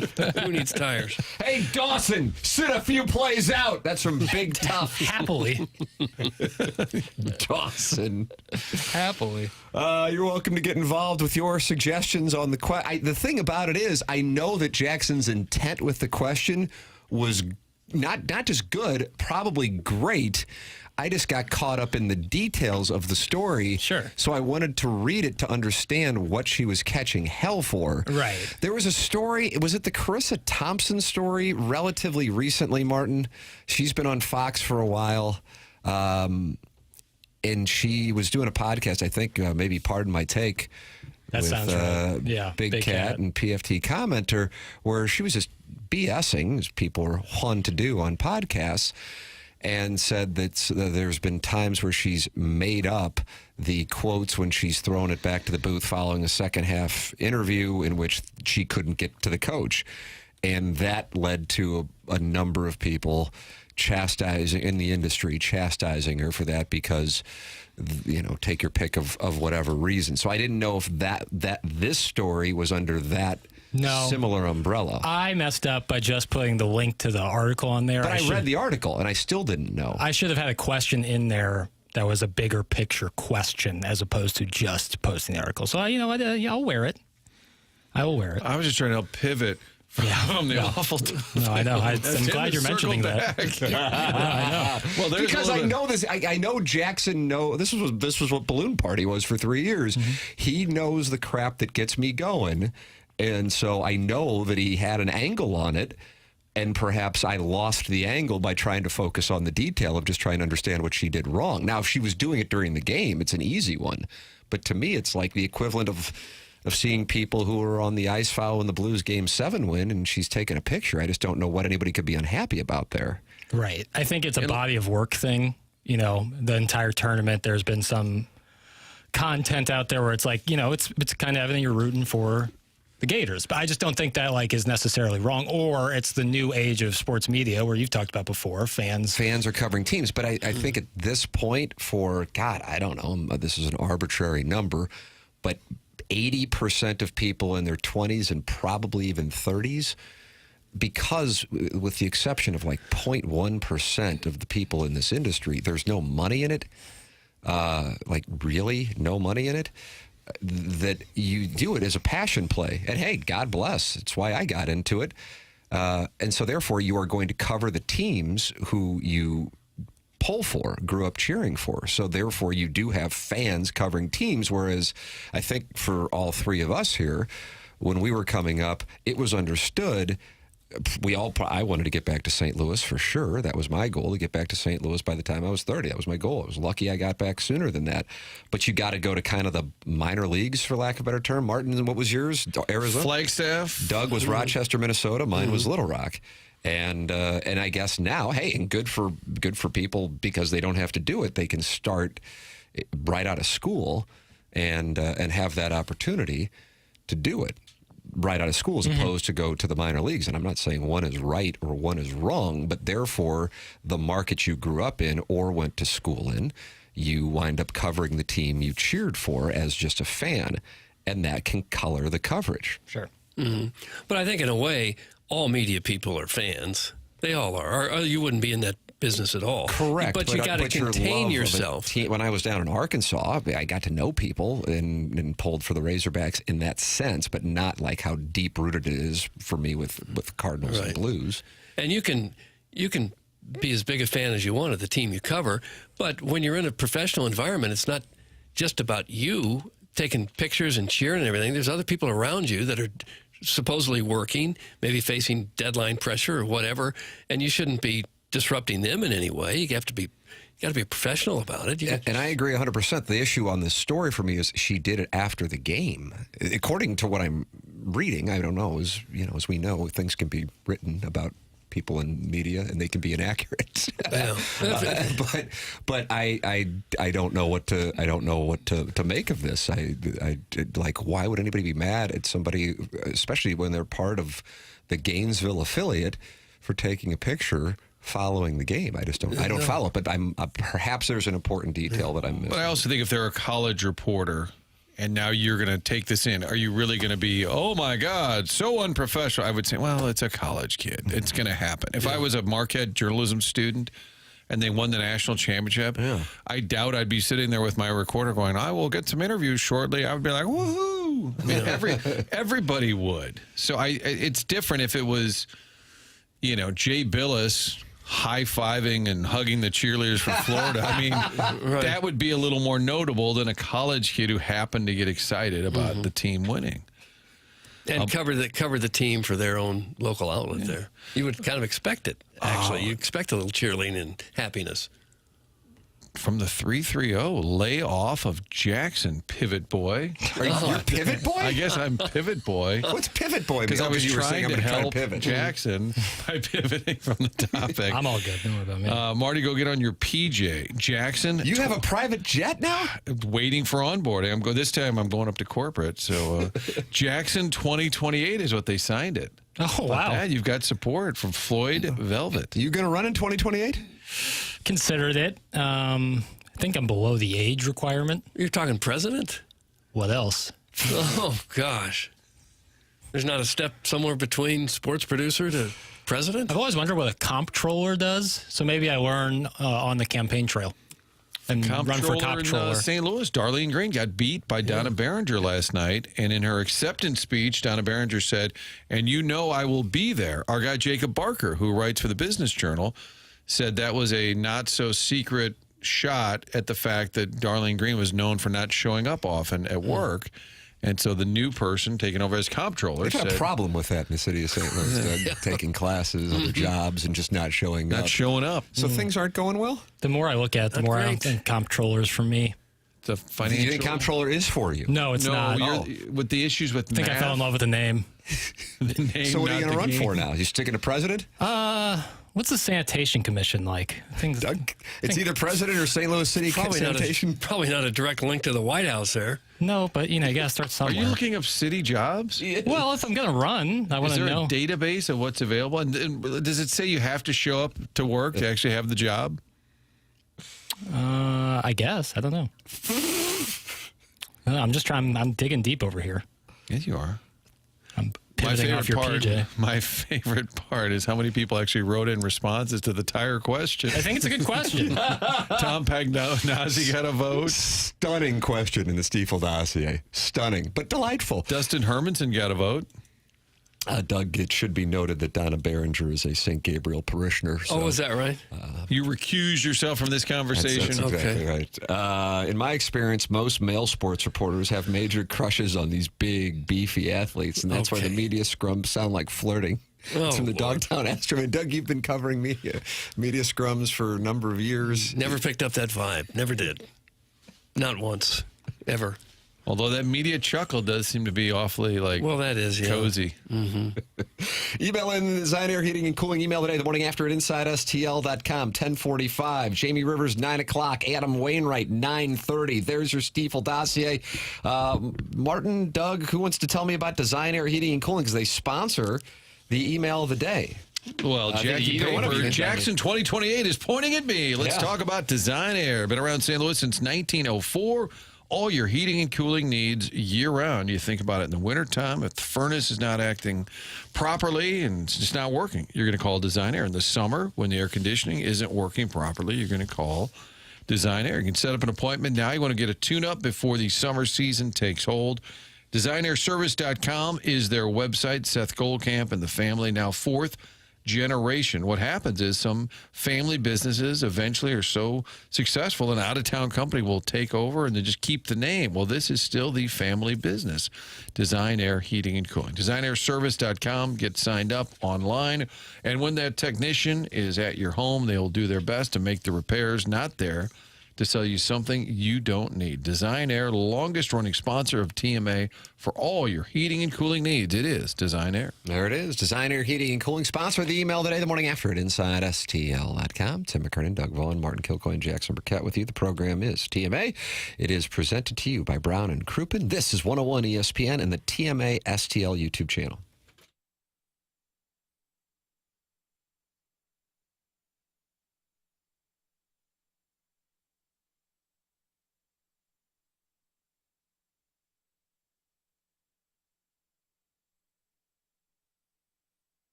I can't handicap Jackson's theme today.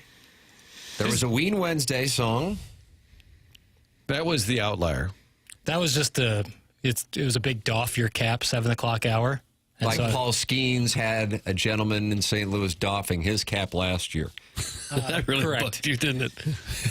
it was perfectly captured on the then Bally Sports Midwest camera. It was vigorous. It was like they framed it. It was like right in the lower third. It was a shadow. Yeah. He really wanted like a BFIB badge. He wanted to be seen. The merit badge, yeah, he might have gotten 2 on the sash that day. How did you not play the version of this song that was in the Jesus Shuttleworth movie? Oh, that's He Got Game, and Doug, was Yeah. that Chuck D in Public Enema? I don't know who But it there's was. a. Public enema. Public Enema, is that an adult film? How did he not play the hoop rock version of this song? Well, one time, I didn't even know the name of that song. He Got Game. I know the name of the picture. He Got Game is the song. And then the Buffalo that- Springfield. Right. It's the same song with different names. No, they covered it. Who did? Public Oh my Enema. God, this is who am I Public talking Enema. to? This guy. Once he asked the thing about changing the tires, he Trying thought he was to- done for the day. So Public Enema covered this song with a different title? They sampled it. Okay, got Just it. like Pac sampled Tony La Russa's friend Bruce Hornsby, Very fair. which led to an unfortunate exchange in the Cardinal clubhouse. Doug, was that spring training in 2006? I just don't know the years, Tim. So that means, Martin, you would have been on the program. Do you remember La Russa dropping by one time, kind of like Edmonds would, while we were doing the show? And for whatever reason, we were talking about Mark the Bird Fidrich. And I said, Yes. I don't remember him. I feel like the cat loved talking about Mark the Bird Fidrich. Okay. And because I said my memory starts in 1982, and all of my fans, and God, there are millions, say my memory is infallible after 1982. But I said, I don't know anything about Mark the Bird Fidrich. And La Russa was appalled that I didn't know about Mark the Bird Fidrich. And I'm standing in the Cardinal clubhouse with players watching. I said, I'm sure you don't know anything about Tupac. And he goes, Pac? Yeah. He sampled horns. And I go, son of a bitch, he did. He did, of course, Doug, on Changes. He sampled Bruce Hornsby's That's Just the Way It Is. That is what happened with Public Enemy and He Got Game. The song is called He Got Game. So if you want to call it up. But you made it seem like it was a cover. A sample and a cover are very different things. Wow, Well, the they are. alliance They're is very falling apart, different Doug, things. and we are here to witness it. They're All right, very okay, let's talk ESPN Jack's Gainesville then. Okay, fine. Oh, he just dumped on him. Patrick Ewing, Scottie Pippen. Balls in your face. Hey, Tim, this reporter's in hot water. Oh, really? For what? Let's see here. It says... Jackson, No, at but two seriously, Brute, huh? At two Brute. It's always your own guys. from inside the house. It's always your own guys. Buddy, if you can find the song He Got Game, I think you will enjoy All it. right, I'll play it in the next. Yeah, we got Jamie Rivers scheduling programming update. Jamie Rivers will be at 10 a.m. I kind of thought that 9 o'clock Jamie Rivers appearance would be a good thing to short if you could get action on it. Right. All right, so now we have time. Let's find He Got Game. I think you will enjoy it. This is for your... Jackson might fight Martin today. Sampled or covered? For what it's worth is the name of the great Buffalo Springfield. Come on, Papers! It's not Enema. And the song's He Got Game for the picture He Got Game, and it's a banger. That's some Tim stepdad said Gary. Enema. I didn't just come up with that genius out of nowhere. It's a banger. It seems like Apple Music only has the dirty version of that. So give me a moment. I just said, give me a moment. Just give me a moment. I'll look on YouTube. How would you explain it to your kids? Couldn't. See? Would have no way of doing that. You'd have absolutely no way of doing it. You can text in 314-399-9646. Jamie Rivers now 10 o'clock on the Stiefel dossier. Adam Wainwright at 9:30. Looking forward to talking it over with Adam Wainwright. Jackson lacks culture. That's from the Crystal City Clams. come I was here educating the people on Star Wars in the 7 o'clock hour. Is that culture? I was playing Jim Croce last time, Buffalo Springfield last time. I'm literally dripping in culture. Oh, gosh. Dripping in culture. My word. Just listen to the Will Clark interview. It was incredible. That's from Thrill Fan 22. So there you go, Martin. There's an endorsement of the surprise guest, whereas Kwame Voyuk is the fourth one's management to get involved to ban the surprise guests. Apple Music is for the poors. Get it together, ladies. That's from the South City Hoosier aficionado. Incorrect.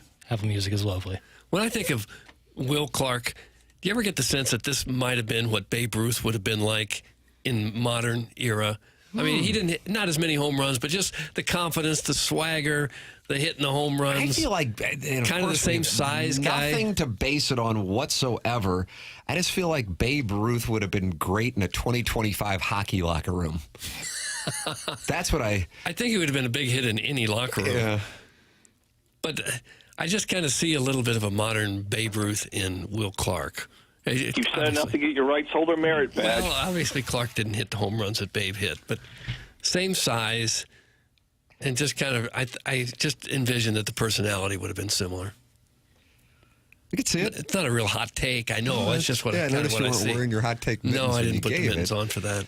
But I could see it. Jackson's exasperated over there. What's the problem? No problem. You sure? Oh, just you put your head in your hands. I kind of wiped off my eye. Nolan Gorman got his eye back. You wiped off your eye.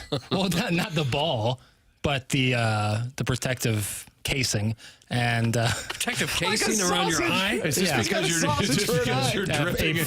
You're dripping in culture, so you had to wipe it off your face. Literally wiping the cultural knowledge off of my face. And Nolan Gorman got his eye back. I'm trying to retain mine. Please carry on. Sure. Which local female athlete would you like to see strap Jackson? That's from Chairman Steve in Wildwood. No. And that's a callback to Jackson's question about which local athlete would you like to have fix your tire, which, of course, was segment 9-2 on the Stiefel dossier. It's really hard to change a flat tire nowadays. It really, you don't get much of a jack. And sometimes you get to just a tiny little tire, and you got to crank the bar to lower it from the... Yeah, it's that whole thing. You call AAA. Frank had a story where he had a flat tire on the side of Highway 44, and one of his kids texted later and said, "Hey, Dad, I think I saw you over there by Elm, the flat." And he goes, "Yeah, that was me." And the kid texted that he saw him, and I'm like, who doesn't stop? Who doesn't stop? James Carlton would be right there over there in Webster Groves. He's at carltoninsurance.net. He's my insurance agent, and I recommend him wholeheartedly. Think the world of him. So glad that I was able to make the switch 6 years ago to James and his team. Good chance your insurance went up year over year, and if that is the case, you have nothing to lose by calling 314-961-4800. That's 314-961-4800. Right now, you're going to talk to a live person in the office right here in the St. Louis area, and they're going to be able to run numbers and see if they can save you money, and I have a very good feeling they can do that for you. Plus, when you need them, when you have an issue with home, life, auto insurance, or anything else that you insure, you know you're going to hear back from them that day. Good chance you're going to talk to them live that moment. How many times have you emailed your insurance agent and you haven't heard back for a few days? It's not the way that it works at James Carlton State Farm Insurance Agency. They're the best. That's why I made the switch. It's carltoninsurance.net. That's carltoninsurance.net. If your insurance costs a leg and an arm, call James Carlton State Farm. Fisher Window and Door Store, 8 o'clock hour, leading you to the Mark Hanna Evergreen Wealth Strategies 9 o'clock hour, where Adam Wainwright will join us coming up at 9:30. Tim McKernan, Doug Vaughn, Martin Kilcoyne, Jackson Burkett with you. This is TMA, presented to you by Brown & Crouppen on 101 ESPN.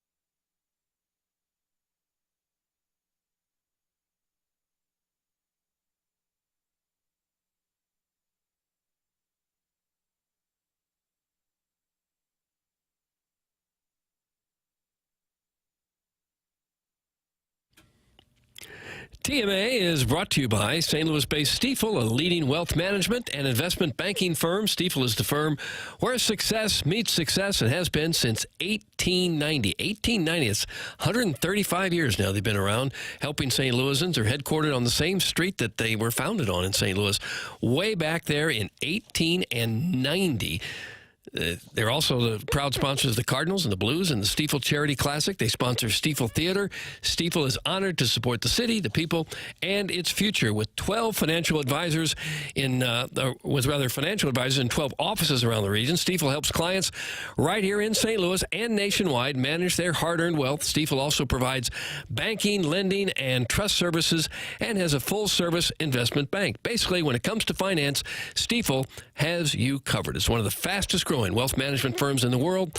Their tagline is where success meets success. Stifel Nicholas and Company Incorporated, member SIPC and NYSE.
This is Action Jackson with a Sports Center update brought to you by Saliga Heating and Cooling. The Cardinals stopped the bleeding, getting a win yesterday in Pittsburgh over Paul Skeens, nonetheless. Cardinals back in action today with a little day game action. 11:40 is your first pitch. Eric Fetty taking the mound for the Redbirds. That was another Sports Center update brought to you by Saliga Heating and Cooling, an independent American Standard heating and air conditioning dealer.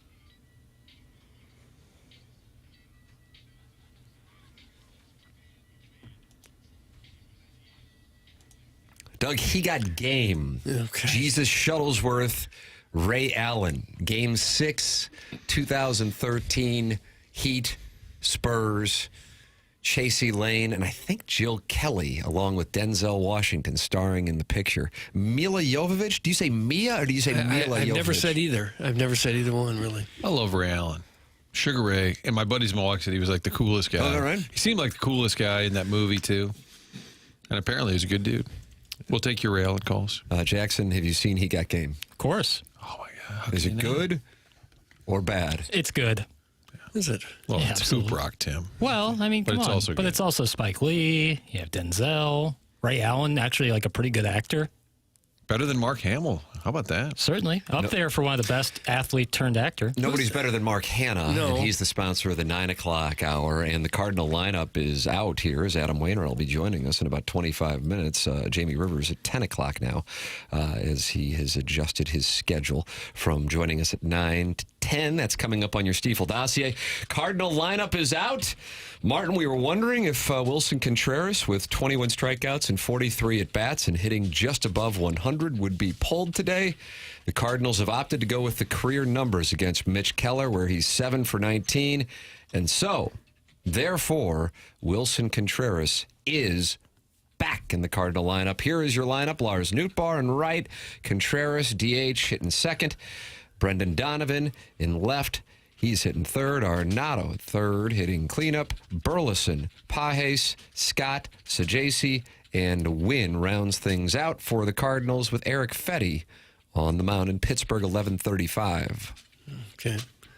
I was a little skeptical of Donovan being the number 3 hitter at the start, but boy, he's come through in a big way. 17 of 43, a couple of home runs. He's been really good. He is a scrappy ball player. Sonny Gray, career numbers, Tim, 1 for 2 against Keller.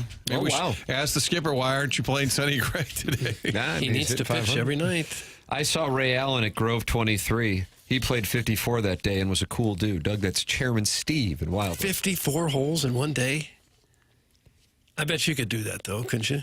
Yeah, I could do that. You'd want to? I'd enjoy that. Yeah, now that I got the cortisone shot in my right shoulder. Wouldn't that take you 12 hours? Yeah, Probably. I mean, you're in South Florida at Michael Jordan's course. You got drones delivering you beverages, and you're hanging with your compadres.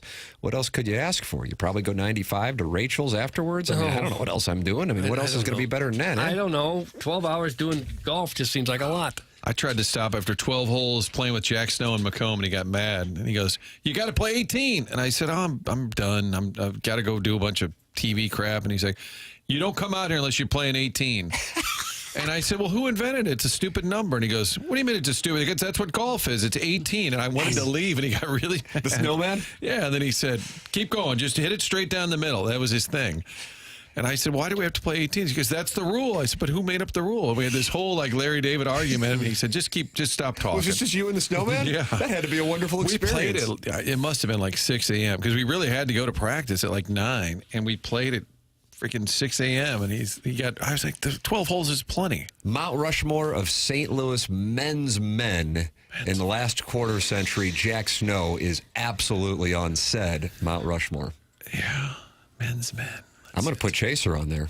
And I would have put Chaser on there before the illness. So that is not a That is not a vote that is because of the current situation. Not a heartstrings That is vote. not. That would have been there before that. Oh, Shannon. Why Shannon? That's a nice play. Yeah. It's a nice play. And you, Tim, I guess, is I didn't want to say it, but I asked the question just I was wondering who would put it there. What we have to do to when keep our you think jobs. of men's men, you think of somebody with the height of Gary Coleman and the abrasive personality that gets you to run for office in City Hall.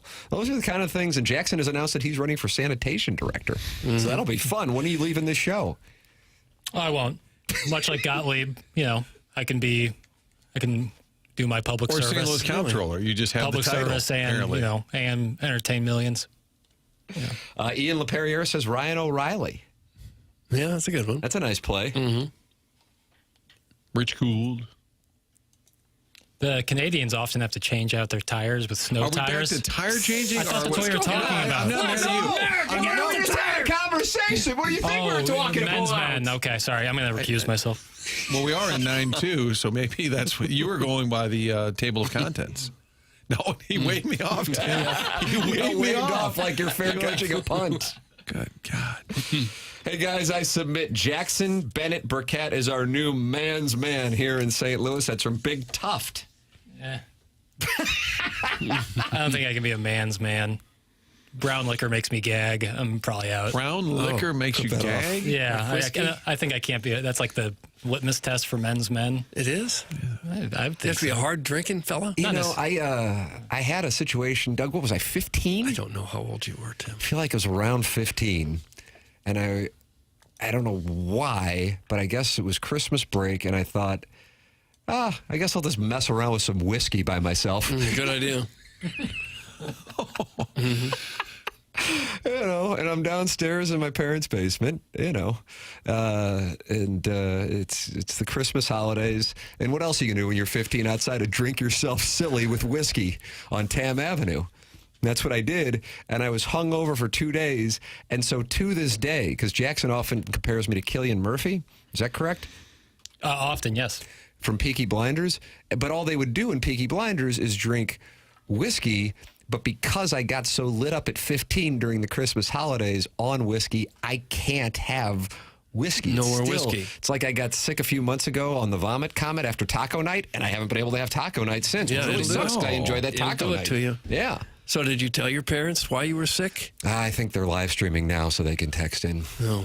Yeah, I think I missed the Christmas Eve gala because I was so hungover. How can you be hungover at 15? Well, I was drinking by myself in the basement and enjoying whiskey. Wow, that explains a lot. Don't you think so? Don't you think? So your parents didn't know? Well, I didn't go upstairs and say, hey, I'm effed up on Dad's I say whiskey. they didn't do. I mean, I've seen a few drinkers in my day. Yeah, but That's it's what usually happened. Busch Light. They just thought you were under the weather? That's right. Wow, that's unbelievable. Yeah, and I drank myself silly at 15 with whiskey. Yeah. How many did you have? I just was pounding shots of this thing out of a bottle. I mean, it really looked like Dennis Hopper and Hoosiers. Really? Like 3 or 4 shots or more? Oh, God, yeah. Flight remake? Yeah, because I didn't know any better. Well, at 15, you have 3 or 4 shots. That's probably enough. It was. You could have been in the hospital. Yeah, I'm telling you. Well, I mean, that speaks to why I'm one of the great men's men of St. Oh, Louis. gosh, that's what it all got to. Back in high school, my girlfriend at the time drank so much tequila, she told me, nope. And then nope.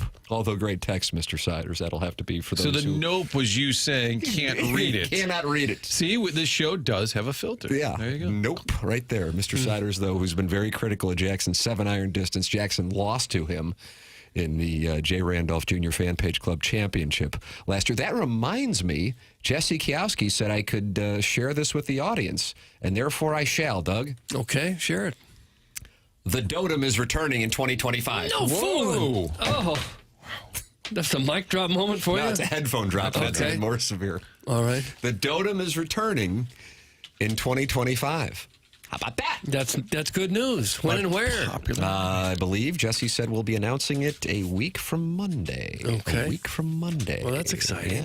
Yes. So if When's the last time you had it? 2 years ago, it's usually been at Normandy, but Normandy is currently in its renovation period. And so Jesse has worked, I'm telling you, I bet she called every golf course in a 6-state area, Doug. 6 states. Yeah. all the ones that have gambling, which is everyone bordering Missouri. Okay. And we have one, and I visited it with her on Monday. Outstanding for the Dotem. Close, too. So tip of the cap to Jesse, and we'll have that announcement coming up. There you go. Coming up a week from Monday, I believe, is when the announcement will be. I think tickets will go on sale. Hold on a second. Watch this, Martin. Tickets will go on sale, I believe, on the 25th. Of April. Yes. Now, I know you don't have a date yet, but you would anticipate being in the summer sometime as opposed to the fall? It would be in late May. Late May. Okay. So it's coming up. I can probably say the dates, 29th and 28th and 20th, whatever the Thursday, 28th, 29th. There you go. All right. 29th, 30th for end of May. I believe the 29th. Oh, you jumped in to Thursday. correct me, and then I think 29th and 30th? Yeah, I thought that was the Thursday, Friday. Got it. 29th. Either way, point being, it's returning. I was picking. Yeah. Caught yourself almost correcting Tim. Watch it. Watch it. Is there like a dog collar? You get zapped. Yeah, you get zapped, right? He was going to continue to say, and then Tim's got a clicker. No, it's actually my dad who does. That's enough, Jackson. Doug, is the putting green included? That's from Mr. Mudjack Mike. Martin, you might not be aware of this. Although I know you had a wonderful stay at KFNS with us. But there was a time when the management situation just knew that the Dotem was a golf tournament that, a lot of people would sign up for and participate in. And even though we knew on the show that we would be leaving at the end of the year, they wanted to try to squeeze the last few bits of TMA in the loyal sponsors and audience. And so they kind of handled the golf tournament. And one of the things in the promo commercial was that the putting green would be included for listeners when they arrived for the Dotem, which, of course, is always free. Mm-hmm. And when the audience heard that the putting green would be included, that's when they knew that this was not necessarily something that Doug, the cat, and myself were actively involved in. Putting green, free ball washers. We had free parking. Free parking, bag of cheese. Get your bag of cheese. Bag of cheese. Teeth. Not cheese. Not a bag of cheese. Yeah, I wouldn't rule that out either. Bag of teas. Get a gift card to the gift shop. Stephen Wild went along the lines of Jackson's question from segment 9-2. Which local athlete would you like in your foursome at the Dotem, Doug? How about that? Huh.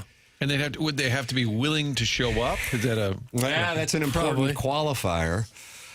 Again, I think Kelly Chase would be a great answer right there. He's kind of my go-to for these because I think of stories and entertainment. I think Walter would provide great entertainment, but boy, you're going to be quick on the pace of play. He'd have to go first. Quick on he the might pace come out. Let's put that in play. Unless kid's playing for a cup somewhere. Yeah. Because I think Brady will be in too this year. The Sens clinched a spot last night. First time in 7 years. What happens if the Senators go up against the Panthers? Ooh, boy. And would he go to the Dotem if those two are playing at the same time? See, I don't know. I guess if the home game's in Ottawa, it increases the chances. Oh. So, Dotem making a glorious return. Guys, Wainwright's putting a green stick. is free? Putting green is free. Okay. Putting green's free. Okay. Wainwright's a stick. That's from Kurt's former coworker. Yeah, he is. The Cardinals had a time with that 2004-2005 era with Wainwright, Mulder, and Jason Marquis, actually, was a great player, and then eventually Kyle Loesch. And Mulder actually would play with some guys at that course, the one that Walt was a member of but didn't remember that he was a member of until his wife saw the bill. Mm-hmm. 10 years I can't remember what it is. I'm sure the listeners Whisper will text Rock, it. I think that's it. That's it. In Scottsdale, a bunch of guys. I think that's where Loesch and Mulder are members now.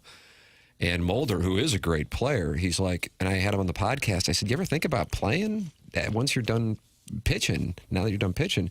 And he goes, man, you have no idea. I'll go out there and play with guys who are kind of middle-of-the-road pros that, hardcore golfers would only know their names. I guess people now know Pat Perez's name because of the Live Golf thing and Ches Reavie. And he goes, these guys would be sitting there drinking, playing barefoot, and they'd shoot 65, and I'd be grinding the same tees as them, and I'd shoot 72. He goes, people just don't have any idea. It's like the equivalent of being an A-ball pitcher and then going up to the major leagues. Yes, by definition, you're both professionals in the sport, but the gap between one level and the major league level, it's such a monster disparity, you know? I don't know. I don't know if you got anything close to that. I mean, I know you played college ball, but I don't know when it's all said and done, what separates it. These days, I would imagine it's velocity. I gather also movement, and then probably just the ridiculous vision, hand-eye coordination that guys have, and the ability to fire and recognize a pitch. And it's all that. Yeah, you got to be fast enough to hit the fastball. If you can't, then it's over. That's when you realize it's over. If you can't hit 95, it's probably over for you. What if you can't make the throw from second base to first base without it going 30 feet over the first baseman's head because you're a head case? Is that why you were drinking, Tim? Maybe that's why I started getting into the booze. This is great. This is a therapy session? You can't throw the ball to first, go to the basement, do some shots at age 15. Could that have led to the yips, maybe? Maybe you could make the throw until you got deep into the bottle. Boy, I don't know. That would be a good therapy session. Oof. Oof. Yeah. Could have thrown off your equilibrium. I'm telling you, anytime I see somebody go through the yips. That's why we were talking with Will Clark yesterday about Ankiel. I'm like, oh, God, I know exactly what he's doing. I don't know if he would have been the calming voice I would turn to. Tony using Will Clark to kind of settle Ankiel down didn't seem like the best move to me. Throw it down the middle. What's wrong with you? Is the Fan Page Club Championship happening this year? Cletus texted me and said he wants to take it over. So really? I said, hey, God bless America. Yeah. And by the way, Jesse Kiowski confirming May 29th and 30th, Jackson. So there you go. And Jackson is on the phone with somebody right now. I don't know who, but I know it means something, so I will tend to that. We'll take a break. Adam Wainwright's going to join us coming up. This is TMA. It's presented to you by Brown and Crouppen on 101 ESPN. We are in the Mark Hanna Evergreen Wealth Strategies 9 o'clock hour.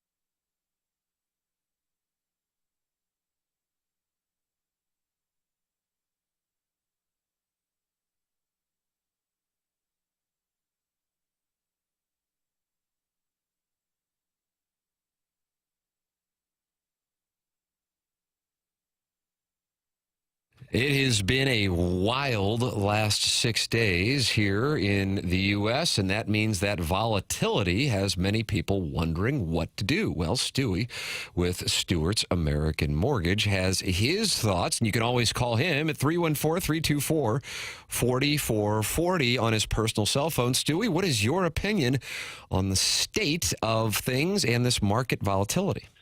Well, Tim, my European grandfather always says, son, nobody knows anything. And that's why you got to take advantage on these drops. Now, this is a bit of a seesaw. Rates are dropping, then they're going back up. They're dropping, they're going back up. My advice to you is get the application in. If you're interested in refinancing, you want to save some money, free with the bagel loan, get your application in and say, hey, Stewie, when it hits this number, grab it and let's refinance and get it done. Or if you're buying a home, lock it in when you hit this number. So make up your mind how much you want to save and where you want to be, and call us and say, this is our application. We got everything in. When you're ready, go ahead and lock it for us. It's our job to watch the markets. It's not your job to sit there every minute. So get your application in, get the bagel loan. Later on, rates go down again. You can always do it for free. But if they don't go down, as my grandfather again said, nobody knows anything. A bird in the hand is better than two in the bush. Get the savings today. Call Stewie on his cell phone, 314-324-4440, or you can Google the bagel loan. Thanks, Stewie. Have a great day. You too.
So good.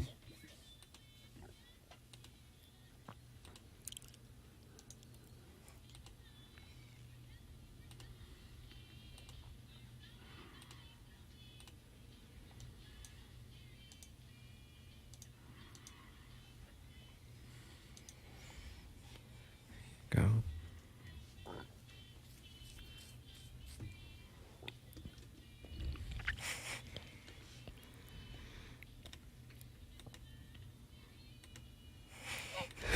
It had to be at the PBR bar right before they got on the mechanical bowl.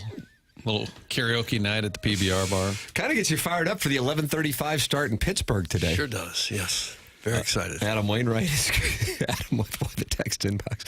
Adam Wainwright is going to join us coming up at 9:30 here on the program, and looking forward to talking it over with Adam Wainwright. He's got an event coming up here. They got a concert featuring Adam Wainwright on July 27th at the Factory for the Big League Bash, featuring Adam Wainwright and friends. We'll talk it over with Adam Wainwright coming up here in a matter of moments on TMA. It's the 9 o'clock hour, and it's presented to you by Mark Hanna of Evergreen Wealth Strategies, online at evergreenstl.com. You can always watch the program at youtube.com/TMASTL, and the Michelob Ultra YouTube chat is active right now with Ryan Crawford. He says God is the answer. Okay. Stan Dublin's in there saying that everything started as a single-cell organism. And so those are the kinds of conversations going on. It's probably true. Yeah. Evolution theory conversations are going on in the YouTube chat. I just glance at it while we're doing the program, and that's what I saw. Yeah. So, okay. Maybe they need a dossier that guides them. Jackson, do you think? You want to do a dossier for the Michelob Ultra YouTube chat?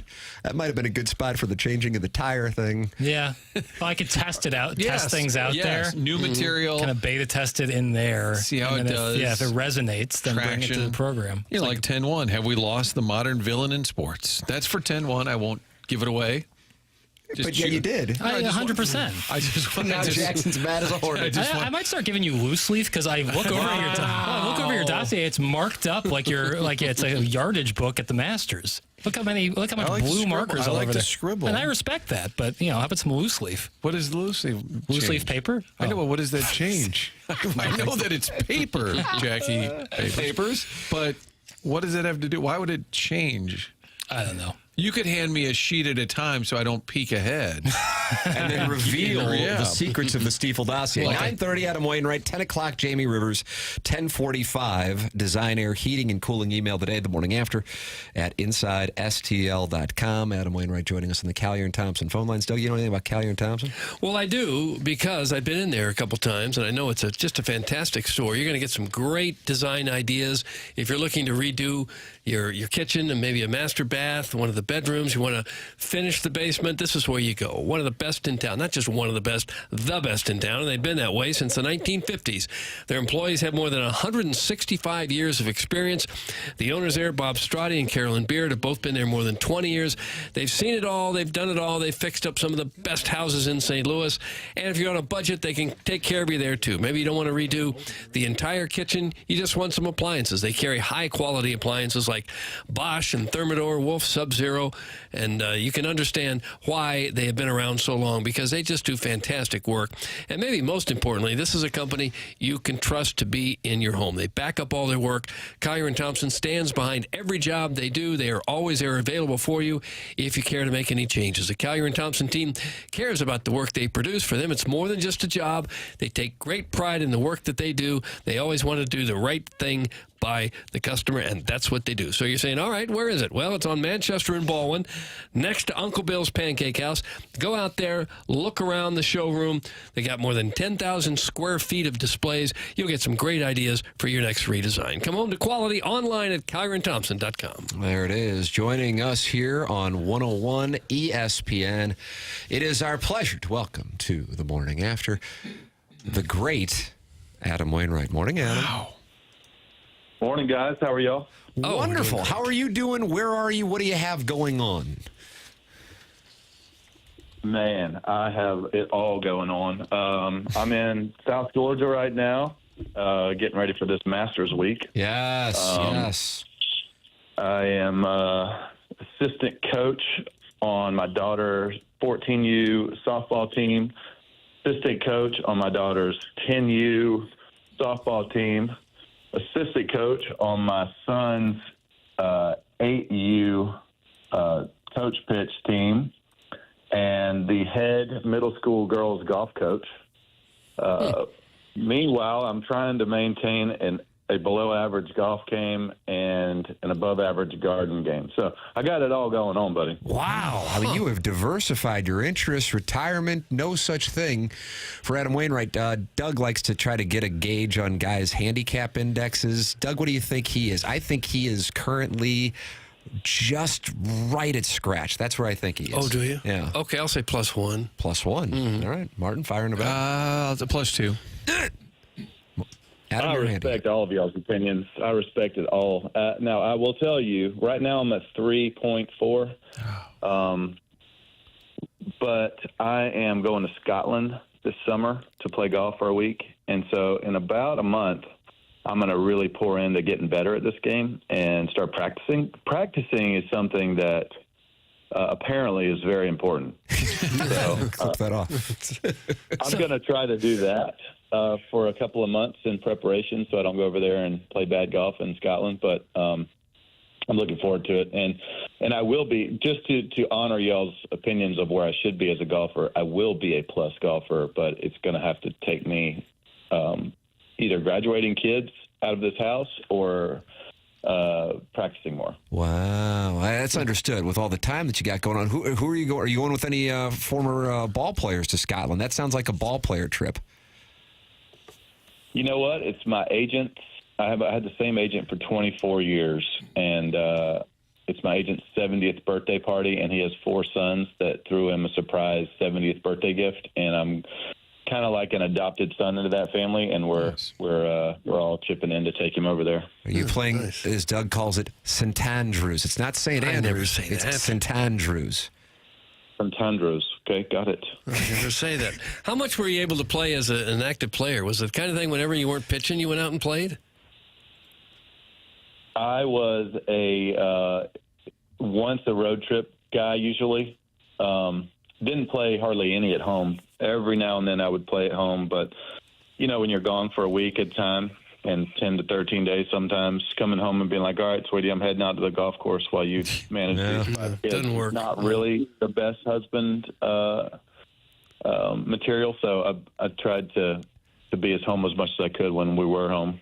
How about the performances this year? I think you told me last year, was it the year? Yeah, the year after you retired, you said that you were out on the road, and Jenny said, I thought you were retired. Is the schedule scaled back this year? Jenny, is my schedule scaled back at all? Yeah, well, you told me last year on TV that you would be scaling it back. That was your plan. But then I see you're on TV, and then you're on TV, and then you and Joe Bucket, it was something at the Symphony. Like, has the schedule, in fact, scaled back? I think he was asking Jenny right here, right now on the air. Am I correct on that, Adam? Yeah, and she gave me a big TBD. Oh, wow. We'll see. The schedule hasn't really started yet. Right, the schedule hasn't started yet. So I've been home a lot more into spring than I was last year, but I am doing the Fox broadcast again this year, so I'll be on a lot of Saturday night games with Fox this year, 15 games with them, and I will be resuming my concert schedule as well, so the TBD is going to turn into, you're not retired, probably. Right. Okay. And you've got a Big League Bash benefit concert that, of course, features you and some friends, and a number of St. Louis Cardinal fans have really gotten into watching you perform as you go from their beloved starting pitcher to now country music singer. So tell the audience what you've got coming up here at the Factory in Chesterfield in July, Adam. Yes, July 27th, the Big League Bash. It's our first ever charity concert for Big League Impact, our charity. All proceeds going straight to our charity. We are super fired up about getting over there and playing. And I'll tell you, a lot of people ask me what my Super Bowl World Series type moment would be in the music world. And I think it would be like, you're standing on stage and everybody in the crowd is singing your songs back to you. And I have played probably last year I probably played 10 or 12 shows around the Midwest area, and towards the end of our shows, there was one particular concert where I was opening up for Travis Tritt, and the crowd was like a third of the crowd was singing my songs back to me, and I was like, oh my gosh! And I was looking at the band, and the band goes, "They're loving it. They're singing it back to you, buddy." And that was just a proud moment for me, man. So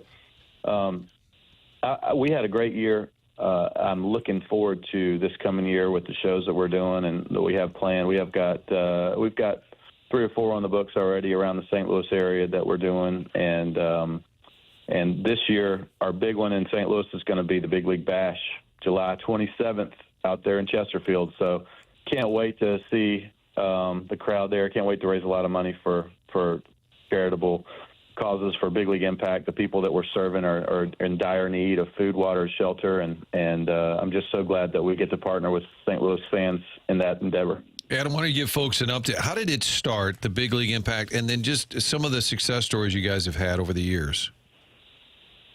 It started as a I was bored of charity golf tournaments, and so my brother and I started a fantasy football league, 4 leagues of 12 people, 1 player from the St. Louis Cardinals in each one of the leagues. And it was me, Alan Craig, Matt Holliday, and David Freese, I believe. And we just had such a great time. We raised in that one charity event, the one draft in league that we played in with those guys, we raised $120,000 for water mission and what was our food charity in St. Louis? Oh yeah, Operation Food Search, and half went overseas to a water project we did in Honduras, and the other half went straight to St. Louis to do a food program for a couple of schools in need. Backpacks full of food all summer long. And, so many kids eat during the school year, but don't eat in the off season. And so we stepped in that void right there, and we're so proud to have done that. We've done that for years and years now. And we've done clean water projects across Honduras and Haiti and Dominican Republic. And we've built, community centers and all kinds of things. Dominican, we've done food projects in Mexico and Haiti. And it's just, it's really impactful when you know that the projects you're doing, the money that's raised is directly going to save people's lives. People don't know where the next meal's coming from, and we can step in, or people are getting sick from drinking water and we can step in. That's a big deal for us, and we're really proud to have served a lot of people over the years. I know a friend of mine, I don't know if you remember him, Mark Bussin, gave you a nice donation last year, I believe, and he got such a kick out of that. He had so much fun doing that, and a lot of that gets down to your likability and how much respect people in the community have for you. He just kind of wanted to make you happy and at the same time do a great thing for Big League Impact. Yeah, I think sometimes, you get a mix of people in the room. Sometimes people don't know anything at all about fantasy football or music even, and they get there and they show up just to support me and my cause because they are Cardinals fans. And then sometimes you get people who are the biggest fantasy football fans in the world and don't know anything about the Cardinals. And sometimes you get in there and people are like, I don't really like country music, and I just came to this concert to support you. And then everybody leaves with a smile. That's what we know we did a good job. And so it's fun. It's fun to entertain. I love entertaining. There's nothing like running out to the field at Busch Stadium, especially in a playoff game or a World Series game or something like that. There's nothing that can match that for me. But I'll tell you, the closest thing there is walking onto a stage with a big sold-out crowd in front of you. That pressure's there. The performing part of it is there, and it's a pretty cool rush that it rivals baseball. That's why I just can't wait for July 27th at Chesterfield. We're gonna put on a great show, and we're gonna raise a lot of money for people in need. Do you write your own music? Do you have a team of people that do that for you? How's that work? Yeah, I do write. So I the last album we did, I probably wrote 85% of every song on there. I have two co-writers that absolutely have helped me so much, that are Grammy Award-winning writers and performers that have helped me along, and Gary Baker and Greg Barnhill that kind of took me in from being maybe like a high A ball, double A writer to being at least triple A, maybe, cup of coffee, big league writer in the country music world. And it's been fun to see the growth in that and how they've opened my eyes into writing and turning phrases and the wording of things. And, some words just don't sing well. And, originally you write songs. I always write songs, and then I send them to Gary, and Gary sits down with Greg and goes, all right, is this perfect? How can we make it better? And they always make it better, man. They might move a line here or move a line there, or add a word here or add a word there, or replace a word. But it's a really fun process. Writing is probably my favorite part of the whole thing. Adam Wainwright, kind enough to join us here on TMA. You're listening to 101 ESPN and the TMA STL YouTube channel, youtube.com/TMA STL. He has his Big League Bash. It's a benefit concert featuring Adam and friends, July 27th at the Factory in Chesterfield. Adam, I know 2011 was a unique year for you in many ways because of the Tommy John surgery. Recall that announcement at spring training. And then the team surprising with that run in August, September, leading to the run through the playoffs and the World Championship. And part of that run was the trade in July that brought Octavio Dotel to the Cardinals, and tragic news out of the Dominican yesterday with his passing. What do you recall about Octavio Dotel? Because your good friend Yadier Molina was posting tributes to him yesterday, and a lot of guys who played with him talked about him just being a really joyful person in the clubhouse, a fun guy, and that's my recollection of him with your 2011 team. Yeah, it was really sad when I learned that yesterday, because originally we heard that he was okay. He was recovering in the hospital, and then we had a big group chat of former Cardinal players that we do Bible studies and just keep in contact or whatever. And originally we thought he was okay, and so we were just real relieved. And then the word came through that he actually had passed away in the hospital. And man, that's my third. I think that's my third teammate to have passed, maybe fourth teammate to have passed away. And it's just you never think of life as that finite until something like that happens. You just never know. And that's what Yadier and I were talking about yesterday. You just never know when your last breath is going to be, so you got to enjoy life. But I'll tell you, in Dotel, everybody that played with Octavio Dotel will tell you that guy never stopped smiling. He was always in a great mood, always uplifting people, teammates. And one of those guys that you just need in the clubhouse, a glue guy that keeps it light in there, makes, everybody reminds people that, big league life is pretty awesome. Sometimes we get in the habit of, oh gosh, I can't believe we got to travel here or travel there. And he never wiped that smile off his face, and it was always encouraging, man. It's sad to see him go, because he was such a great guy in the clubhouse and great teammate and great friend to so many people. I mean, he played for, I think he has the record, or right at the record for most teams played for. And it speaks to the man when everybody he played for says the same thing. Yeah. He was the same every day that he showed up, always in a great mood and always ready to play a game. Total pro. He'll be missed for sure. You mentioned Yachty. He's now living in Texas. I guess his son's playing ball, living in the Austin area. And he's talked about wanting to be a manager. He's done it internationally. Do you see that happening? I just can't picture. I can't see him dealing with the media like 3 times a day, but maybe that's where he gets Benji to come in, and he's like my PR person, spokesperson, like the White House. Do you think it'll happen that Yachty will one day be a big league manager? Yeah, I do. I mean, especially if he wants to do it, a job will open up for him, because, and I think he's had job offers, just not the ones he wanted. I know that he wants to do it, and I'll tell you, he's the smartest baseball person I ever played with, and that's no small statement. I played with a lot of incredibly gifted, wonderful Hall of Fame type players, but none of them as baseball smart as Yachty. And he's just on a different level thinking-wise. Now, I do think I could see him having a press secretary. Don't you think Benji's a good call, don't you think? I always said the same. Yeah, Benji would be great at that. I always said the same thing about Jose Oquendo, who would have also been a great big league manager. He would have been a great field manager, but he would have had a hard time with the press too.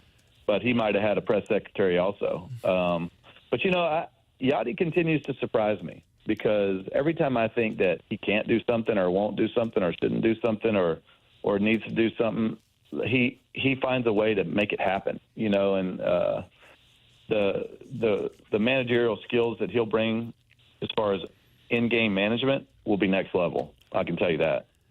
Do you still miss the big league lifestyle at all, or are you just so busy now that you don't have time to miss it? But after 18 years... he's an assistant coach, and he's an assistant coach, and he's an assistant coach. I know. You'd think he'd have enough experience to be the head coach somewhere. Well, yeah, I guess he's just Well, don't forget, I am the head golf coach of the middle school golf girls. Yeah, I feel like you kind of disrespected them. They're working on compressing their 4 irons this week.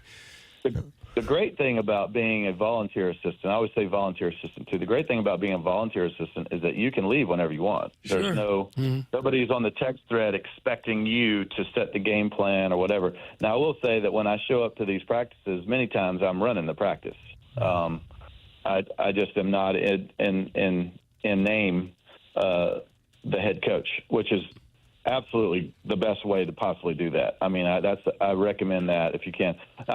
As far as playing ball, I miss the competition of the thing. More than that, I miss being around guys and big league dinners. Those are if you listen to a lot of longtime big league players, they'll tell you the clubhouse is what they miss the most. The guys hanging out with the guys. I am not. My body feels great. I am coaching kids, not missing anything. I don't. I got to be real honest. I don't miss the big league life at all, other than that clubhouse and hanging with the guys. There's so many friendships you make in baseball that are just hard to match in the real life, in the real world, when you get outside the game. I think that's where a lot of players struggle is making friends and relating to others after the game's over. We talked about that yesterday in our group study. But I don't miss missing everything that my kids were doing. You know what I mean? I don't miss having to leave on a 14-day road trip and not seeing my wife for 2 weeks. I don't miss that at all. We do miss St. Louis. We miss Jupiter, Florida, and so for spring break we went down to Jupiter, Florida this year and hung out for a few days, just going to all our favorite restaurants and not having to get up at 5 a.m. in the morning to go to the field. It was great. I loved every minute of it. It was awesome. So I'm loving where life is having me right now. I know Matt Holliday's listening right now. He keeps texting me. So shout out to Matt Holliday, who's on that group text with me. He's walking through life with me, and it's just a great friend. And I'm not missing it, man. I really am not. I was supposed to play in that Savannah Bananas game in St. Louis. Oh. And so I got back in shape, which was a blessing, because I went cold turkey, not working out for about a year. And now I'm back getting stronger again. Matt made fun of my biceps earlier this year, and he said, "You're getting soft. You got to start working out." So I got back in shape for the Bananas game and got it on the mound and was throwing, and my arm felt better than it has in years and years, and I was throwing bullets, and I was just so happy with being able to feel that again. And then I kind of tweaked my rotator cuff. So I'll be out for a month or two from throwing hard batting practice to Caleb and Sadie. But other than that, I'm doing great. Tim, that's the only time we ever hear from Matt is when other callers are on. Yeah, and then Matt tends to chime in. It's either Mr. Licks or Adam Wainwright. It's one or the other. He'll text me, "Who's on the line, Martin?" I'm like, "Call in, Matt." Your career in St. Louis couldn't have been a better time. I mean, you show up, and Albert's in his heyday, and Edmonds rolling the gang still here. All the playoffs, all the winning. But I was always wondering, when you got traded, because you probably always wanted to be an Atlanta Brave, were you disappointed in the moment when it happened? And I know Walt Giacotti said he insisted that you were part of that deal, and the Braves like, we don't want to give him, we don't want, okay. In the moment, were you let down? I'll tell you, Walt Jockey's a smart man. Smart man. You know what? this is a longer story than we have time for, but I was actually in the process of asking my future father-in-law for his permission to marry his daughter in the conversation, mid-conversation, when I got the call that I'd been traded. It was funny because I was like, sir, they lived up in North Georgia at the time. I was like, sir, we'll just be down the road about an hour away. You can come see us whenever you want. It'll be great. We'll be playing the big leagues with the Braves. And then to get the call, and 5 seconds later, I'm like, so we're not going to be 1 hour down the road. We're going to be in St. Louis, a few hours away, but it'll still be great, But I'll tell you, at the time, if I had been traded 2 years prior, I would have been absolutely devastated because when I was traded, I was the number one prospect for the Braves, but I was kind of trending the other way. I think the next year I would have been like number 8. There was guys, prospects starting to pass me up on those lists, and I was getting passed up for promotions, and I had a bad reputation for being late and not working hard, and I needed to change. The greatest blessing to my baseball career ever was being traded to the Cardinals and being able to sit by Chris Carpenter in spring training every year and just watch him work and learn from him. That was such a blessing. I don't know if I would have ever been the player that I ended up being if I'd have stayed with the Braves, just because I had so many bad habits. There was tons of people to pattern your game after that were Hall of Fame players. I mean, I was in camp with Smoltz, Maddox, Glavine, Chipper Jones. There was no reason for me to not work hard, and yet I still was not living up to the potential that I should have, and I needed that change, so it ended up being great. In the time, I was only worried about getting a yes from my future father-in-law. So we were married for 20 years now, so everything worked out. I remember that first Jupiter, Wainwright showed, probably was 2005, and I said to Mozeliak, I said, wow, that Wainwright, he's really skinny. And Mo said, yeah, you ought to try it. And I was like, oh, thanks, Mo. It's a pretty good line, I have to say. I tip my cap. He's good. He's really good at those one-liners, if you know him. He's sharp like that. Yeah, he likes to insult this program on a regular basis, and we certainly agree with him.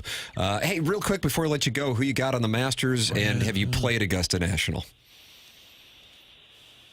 I played Augusta one time after our 2006 win of the World Series when we got rings and hoisted the trophy. I don't know if y'all remember that. That was pretty awesome. Yeah, that was 2006. I remember that, yeah.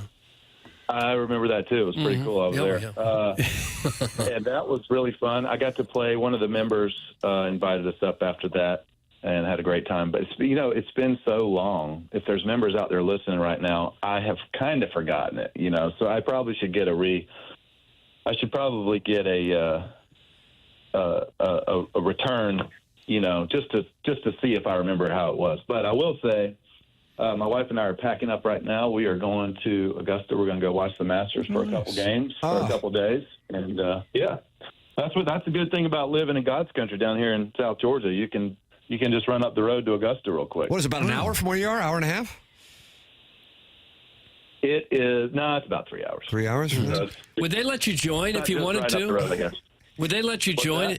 Would they let you join Augusta if you went to them and told them who you were and tried to join, be a member?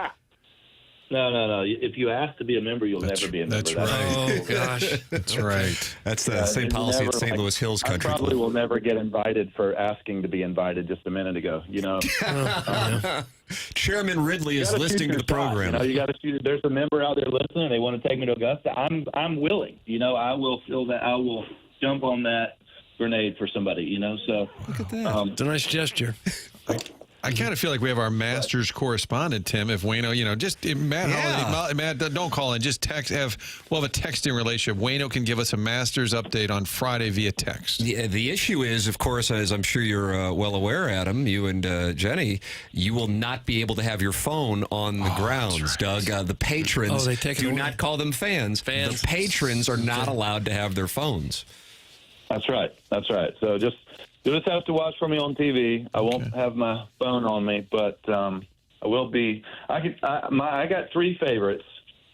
We're going to watch my buddy Zach Johnson and my buddy Brian Harmon. Brian's playing really good golf. Just won the Texas Valero Open last week, so He's one of my dark horses to win this thing, but the other two, the most obvious two, Scotty Scheffler and Rory's been playing really, really good golf. So those two are going to be in the thick of it. I think it would be fun to see Rory win another major, but I'd rather see my buddy Brian Harmon win it. The little happy Hunter getting a chance to go back-to-back this weekend after winning the Open. So he won boots. And he got boots. Yeah, you got to put on green jacket with the boots. Texas. You can pair those, Tim. Yeah, you can pair them. It's a nice accoutrement. Scotty Scheffler, Rory McIlroy, the two favorites. Doug, if you want to fire a bullet at Brian Harmon, that would be a big payoff. All right. If that were to happen. And if Zach Johnson were to win for the first time since 2007, that would be even more incredible. Adam, well, we enjoy the conversation anytime we get a time to chat with you. And thanks so much for spending some time. Once again, for the audience members, Adam, once again, continuing to give back and enjoy his country music career. It is the Big League Bash benefit concert featuring Adam Wainwright and friends, July 27th at the Factory in Chesterfield. Adam, thanks for the time and enjoy Augusta this week, man. Thanks, guys. Appreciate it. Thank you. That's Adam Wainwright with us here on the Callier and Thompson phone lines en route to the Masters, where he will be cheering on the Happy Little Hunter. Happy Little. Why did he get that nickname, the Happy Jackson, Little Hunter? why is he the Happy Little Hunter? He's certainly from Georgia, so he's like the Happy Little Hunter from Georgia. I think he just hunts. He's quite short. And he's happy when he hunts?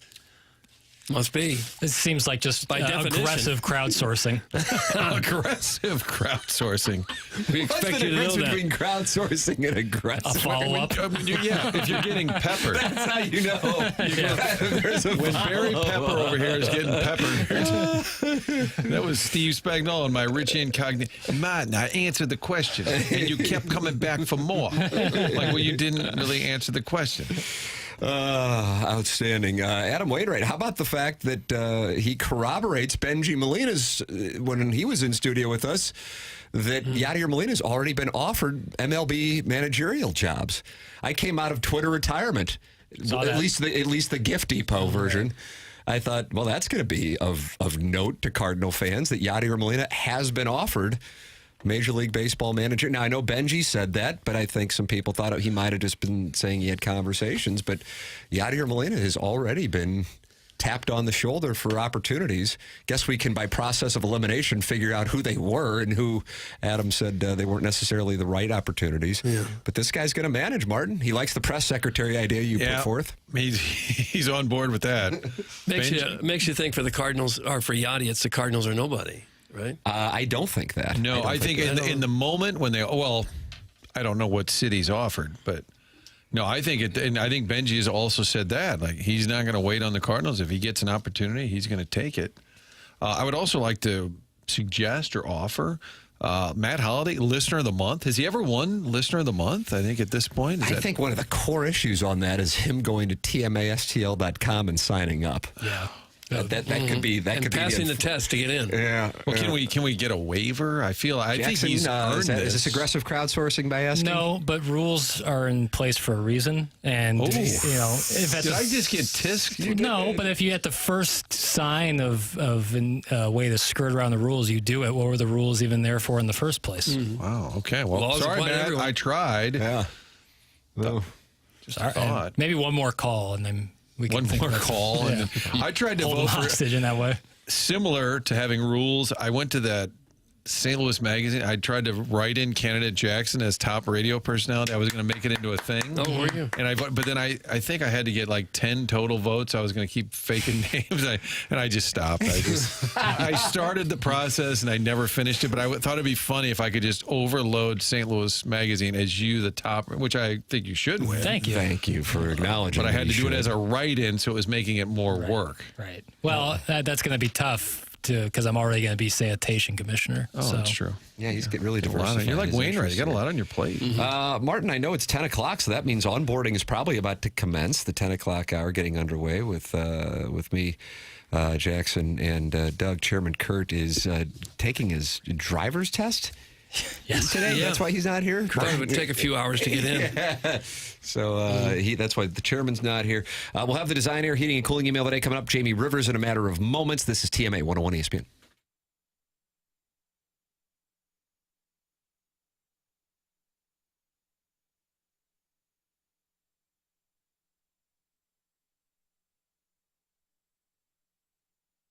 Together Credit Union, all around the St. Louis area, 14 branches for this great credit union that can also help you with mortgage loans. Think about this. The process can be complicated, even better if Together Credit Union is with you every step of the way.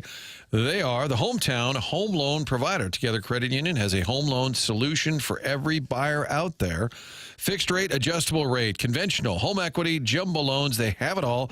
They even have specialty loans like FHA. Together Credit Union understands the mortgage loan industry. It all gets complicated.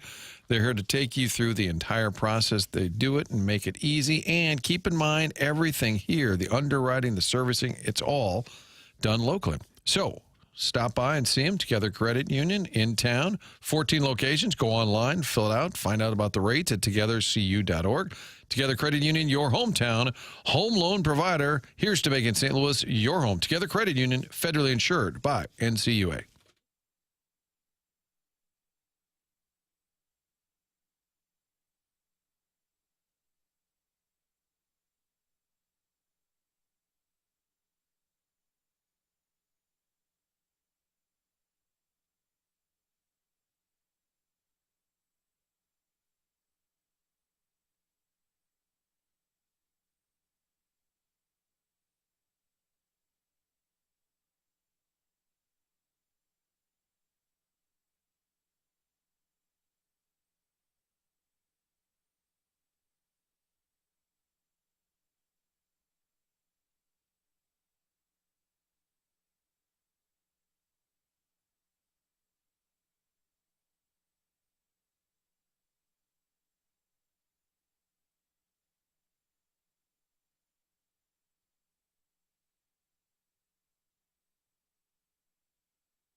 TMA 101 ESPN. Tim McKernan, Doug Vaughn, Jackson Burkett with you. Martin Kilcoyne just letting us know that Matt Holliday has let him know that he will not be signing up for TMA Listener of the Month, even though he was aggressively texting Adam Wainwright during Adam Wainwright's appearance here on the program in the previous segment. And you can go back and podcast that by watching on YouTube or the TMA STL app, brought to you by Dobbs Tire and Auto Centers. And it is our pleasure right now to talk it over with the Fast Lane's very own Jamie Rivers, who joins us from Edmonton. But he's not on the call tonight, so he gets the dream scenario, a day off in Edmonton. Am I correct, Jamie? Oh, goodness. Oh, dreams don't get any better than this, boys, you know. What do you do, just go to the big mall there? Oh, yeah, the West Edmonton Mall is certainly something to see, Doug, that's for sure. Don't sound that excited about it, really. Kind of surprising. Yeah, you're right. Okay. Darn it. Jamie Rivers, where the Blues will take on the Oil tonight. It is a TNT game, but he is traveling with the boys from Winnipeg to Edmonton and then off to Seattle. I was listening to you and John Kelly talking about it during the Winnipeg game on Friday. Blues sitting there, I don't know, late in the third period with something like 13 shots. And I know it's probably a little bit of both, but was that indicative of a team that just was kind of on fumes from the streak and the number of games they'd played in a condensed amount of time? Or was it indicative of the impact of Dylan Holloway not being available? What was your analysis from what you saw and maybe from what you would talk to the guys about, Jamie? The one you left out was the fact that the Winnipeg Jets are a pretty good hockey team. Yeah, you got to include that. Got to credit the other guys too, huh? I mean, they're first in the league, I believe, right now in the NHL. It's not by accident. They're a really good hockey team. And, you know, when you're a team that's riding a 12-game heater into a Canadian city, the media run with that. And so when we were in Winnipeg, you know, their media is all over the 12-game streak, and their media is comparing it to the 2019 team. And we all know the 2019 team went right through Winnipeg in the first round in order to win their first Stanley Cup. And so all of this was kind of percolating in Winnipeg to where I guarantee that team was sitting there going, okay, we can't have this team come in here and embarrass us. And at the same time, you guys know this, when you're playing against a team that's won 12 in a row, there's a certain amount of, not fear like physically, but you're like, okay, are they going to hand us our ass again here today? Like, we don't want to be the next team on the list of the 13-game heater if that was to be. So Winnipeg played hard. They defended very well. I feel like the Blues a little bit on fumes, maybe not so much from the streak itself, but just they played a lot of hockey recently, and it's just a fact. The body gets tired at times, and sometimes the mind gets tired too. When you're on such a great streak, you figure we can get away with anything almost and win, and they did do that for a couple of games. Let's not forget. They weren't great games, but the Blues ended up winning those games. And, you know, you get that sometimes in your head that you can continue to do that. So for me, it was a combination of all of those things that made the wonderful streak come to an end the other night in Winnipeg. And this game tonight figures to be tough because Edmonton's still trying to nail down the playoff spot of their own, so there will be no cakewalk tonight either. No, it won't be a cakewalk tonight. And what's good and bad about tonight is that I believe, hasn't been confirmed yet, but I believe McDavid and Draisaitl will be out. So one would think, okay, that's great. Two of the best players in the world are out of the game. From that standpoint, yes, but you don't want your team, if you're Jim Montgomery, you don't want your team thinking, oh, they don't have McDavid and Draisaitl. This is going to be a lot easier than we thought. Like, not that guys think that way, but you start to play the game differently. You're not as aware defensively. You're not as on point when you're out there with your passing or your puck management stuff. So you got to be worried about that. And you also have to factor in that there's a lot of guys that will be in their lineup that maybe this is their opportunity to get more ice time, play a bigger role, show the coach what they can do before playoffs. And that means they're going to be a hungry team. You got to be ready to match that, or you come out of here tonight after the game without any points at all, and that's going to sting. Jamie, John Kelly was talking with us yesterday, and he said he thinks that there is a chance that we will see Colton Parayko on this road trip. So we talked a little bit about the Holloway situation, its potential impact on what we saw Monday, but the Blues could get a kick in the backside if Parayko's back. What are you hearing there? Yeah, I definitely think it's a possibility. I'm not sure that it would be tonight in Edmonton. He had a full practice yesterday, looked pretty good, but I think right now the Blues are very intelligently kind of being patient. You know, you've got a player like Colton Parayko that's just sitting there waiting to come back, and you don't want to rush that and have him tweak something again when you haven't needed him. You've been on a 12-game winning streak. Yes, you lost to Winnipeg, but that's not certainly a moment where you hit the panic button and all of a sudden you rush a guy back in the lineup. So I think they're going to wait till Colton feels 100% fine and all the medical staff are comfortable with it. I think you could probably see him in Seattle. Definitely, if not Seattle, I think you definitely see him against Utah before the end of the season. So it appears certain that he would be ready for the playoffs then, right? Yeah, I believe so. If the playoffs were to start tomorrow, I think Colton Parayko would play. But again, that goes back to me saying there's no need to just rush him back in just because. Right. And they played Hope for 2 of the last 3 starts. Anything to read into that or no? Absolutely nothing to read into that, Doug. Nothing at all. They're managing the minutes for Jordan Binnington because I think this team feels, although they haven't secured a playoff spot yet, I think the odds show that it's pretty good that they will. And whenever they do secure a playoff spot, Jordan Binnington's your guy, and you don't want him tired at all. You want him well-rested, gassed up for a massive run if you're the Blues. Blues and Oilers tonight, and you can hear it right here on 101 ESPN. Pre-games at 8 p.m., puck drop at 9 p.m., and if you are in the Edmonton area and you're streaming via the 101 ESPN app, you can look for Jamie Rivers at the West End Mall. Is that what it's called, the West End Mall? Check out August Max. Yeah. I'd always be in the back of Spencer's. That's where you can find me. That's where I would be, so that's where that might be. That's hard to believe. Jamie, enjoy the day off in Edmonton. Thank you for your time this morning, sir. All right, boys. Have a good day. You too. It's Jamie Rivers in Edmonton, where the Blues will take on the Oil tonight, and then they will be heading to Seattle before coming back to take on Utah. And then, Doug, will it be Winnipeg? Will it be VGK? Well, I don't know. Dallas decided that a 3-goal lead with a minute last night against the Canucks was not enough, and then they wound up losing in overtime. It's an all-timer, by the way, as far as the NHL goes. So the Stars catching the Jets, not looking really likely. The Kings catching Vegas, not looking really likely. Starting to be able to dial in the 8 teams and where they will be seated. It's just really, I think at this point, more or less what it's going to look like on what order the Blues and the Wild will be. I kind of am intrigued by, and I wonder deep down, I'd be curious. My guess is they probably are just like, yeah, the kind of the Bernie Federko approach. I don't know. We'll just play our game, and wherever we wind up playing, we'll play. I think it would be fair to say that the easier route would be through the Pacific, because you got the Stars and Avalanche. Whoever it is, set them up just to knock them down, Tim. So you don't. I was so pulling for the Bruins when the Blues were making their run. Mm-hmm. I just thought it made it more.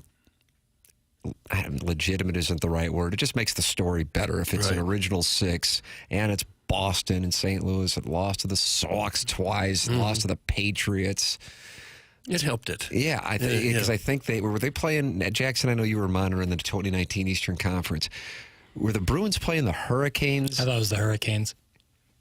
Was it? Who else might it have been? Would you have said that standing game from Luke? That's standing game from Luke. I actually do think it was the Hurricanes. I think they played the Isle and then they played the Hurricanes, and I remember thinking, it's just better if the Blues play the Bruins. And then it winds up being Game 7. I mean, what else could you ask for? So, yeah, I mean, what if it's let's see Petrangelo, then let's see the Oil with Holloway and Broberg going back there, all hell breaking loose. But you get to go up against McDavid and Draisaitl. Not that that's fun, but it seems like the Oil might be resting them. And then circle back, and then you get the Steamer and you get the Avs. Doug? If you're interested in that for the Western Conference Finals, a little rematch of 2001, Joe Sakic in overtime, Game 5. Am I right? Brent Johnson got the start instead of Turek. It seems right, but it's a while ago.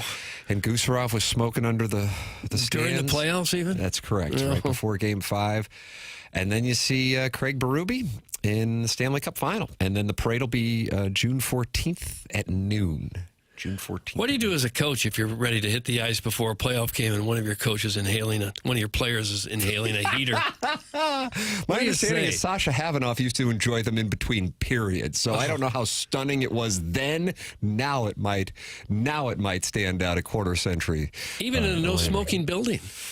That might be why Gusarov was hiding under the bleachers. Could have been. Email in the morning after at InsideSTL.com. The program's called TMA. It's presented to you by Brown and Crouppen on 101 ESPN.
This is Action Jackson with a Sports Center update driven by Johnny Londoff Chevrolet and Johnny Londoff Autoplex. The St. Louis region was buzzing with the Magic and Hawks game last night. The Magic win 119-112. Paolo Banchero with 33 points. Make that 20 straight 20-point games for the former Duke Blue Devil. That was another Sports Center update driven by Johnny Londoff Chevrolet and Johnny Londoff Autoplex. See them at londoff.com. Chevy, together we drive. Are you kidding me?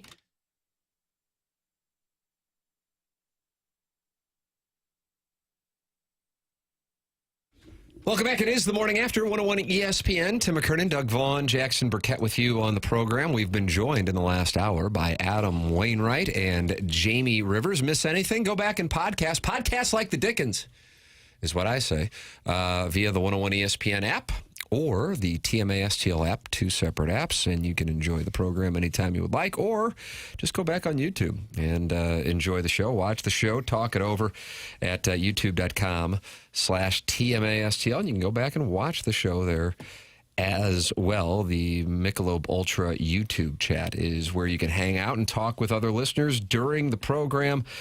That's the TMASTL YouTube channel. We always say the name of the game on this program, and one of the main reasons why it's been around since 2004 is the audience supporting the sponsors. That's what it comes down to. And one of our longtime sponsors is Mentality.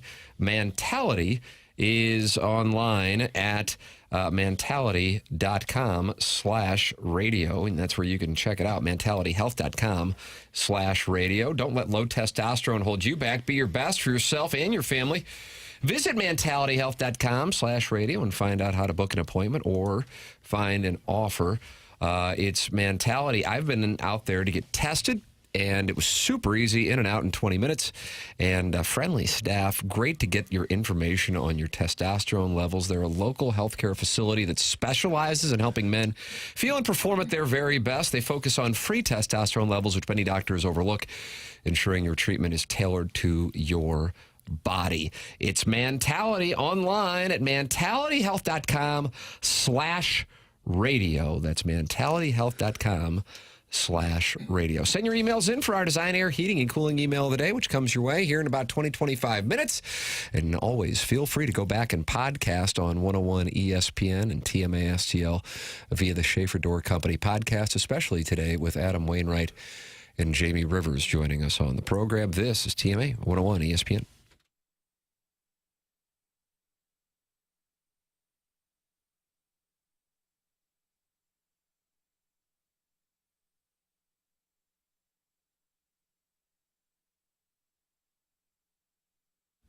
Hey, Tim McKernan here for Universal Windows Direct. If spring cleaning has you thinking about spring upgrading, this is the month to do it. Freshen up your home's look, boost your energy, efficiency, and save big during Universal Windows Direct's spring home improvement event. Right now, it's their classic fan favorite offer. Buy 2 windows, get 2 free, and there's no limit. Need 4? You pay for 2. Need 12, you pay for 6. You get the idea, but this month the savings do not stop there. For a limited time, Universal Windows Direct is also offering no interest until 2030. That's right. Upgrade your home today and don't pay a cent in interest for 6 whole years.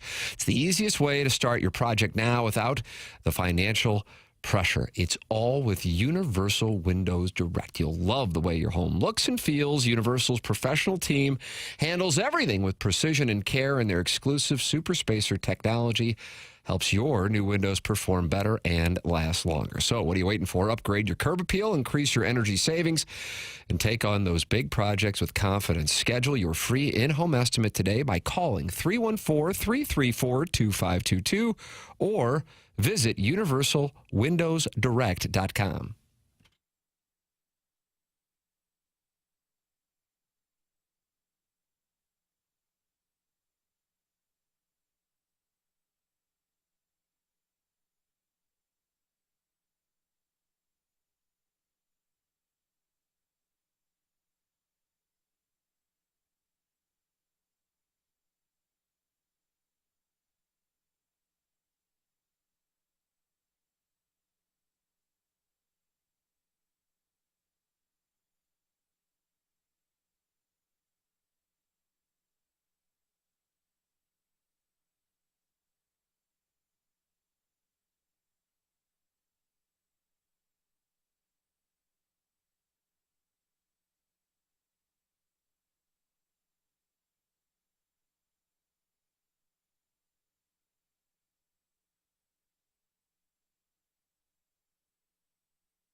Welcome back. It is the morning after. The show is presented to you by Brown and Crouppen. Tim McKernan, Doug Vaughn, Jackson Burkett with you on the show. And you can watch the show at youtube.com/TMASTL. And you can always go back and watch it anytime you want. And that's where the Michelob Ultra chat is. And we'll have the Design Air Heating and Cooling email of the day coming up here in a mere matter of moments. Doug, I'm a client. Martin's a client. You're a client. It's Seth Goldcamp and Design Air Heating and Cooling. They just do fantastic work. Whenever you have a problem with your furnace or air conditioning, that's the name you need to think of first, Design Air. Go ahead and put it in your contact list. So when something happens, and sooner or later something's going to happen, you're going to need maintenance, or hopefully not a whole new unit, but you might. Design Air is the company that can take care of you, as they've been taking care of St. Louisans now since 1904. It's a fourth-generation St. Louis business, and you don't hang around that long in this town unless you're doing it right. They are also the longest-running TMA supporter and advertiser on the show. Seth Goldcamp and his crew of technicians are absolutely the best in town. They'll come out, and you know what they'll do? They'll put on those little booties on their shoes so they don't track dirt into your house. It's a nice little touch. They'll never try to upsell you. They'll always give you exactly what you need. That's how they train their employees, and they take that reputation very seriously. Their website, easy to navigate with the convenience of online scheduling. So for all of your heating and cooling needs, choose Design Air Heating and Cooling. You can find them online at designairservice.com. Design Air Heating and Cooling email of the day coming up here on TMA the morning after at InsideSTL.com. Coming up at 11 o'clock, BK and Ferrario. I'm heading down the hallway to do the Spread Zone podcast with Riz and Anthony Stalter. That'll be up on the 101 ESPN YouTube channel, the TMA-STL YouTube channel, and the 105.7 The Point YouTube channel. Doug Masters preview. And then I'm interviewing Justin Ray for the Tim McKernan Show podcast for golf fans out there. I don't know if there is anybody around the game with better statistical knowledge of the game than Justin Ray, and he's a University of Missouri journalism guy, and I'm going to talk it over with him coming up at 11:45, so that'll be on the Tim McKernan Show podcast feed coming up. Jackson, who is your play for the Masties? I say it every year. Maybe it's just wishful thinking, but Rory. You want Roars. I really want Rory to complete the slam. And that'd be meaningful for you? He has, to me, the most beautiful golf swing in the history of the game. Really? Yeah, and Jackson's played with me, too. It's true. It edges out Tim, you know. Certain aspects of Tim's shot are better. That's a lemming move. But the swing altogether. Okay. But Rory is who I want to win. Okay. Despite, you know, some stuff he's said or done the last 2 or 3 years, you know. I wouldn't say he's the most popular golfer in the world. I think his popularity. What was his comments about Bridgerton yesterday? No.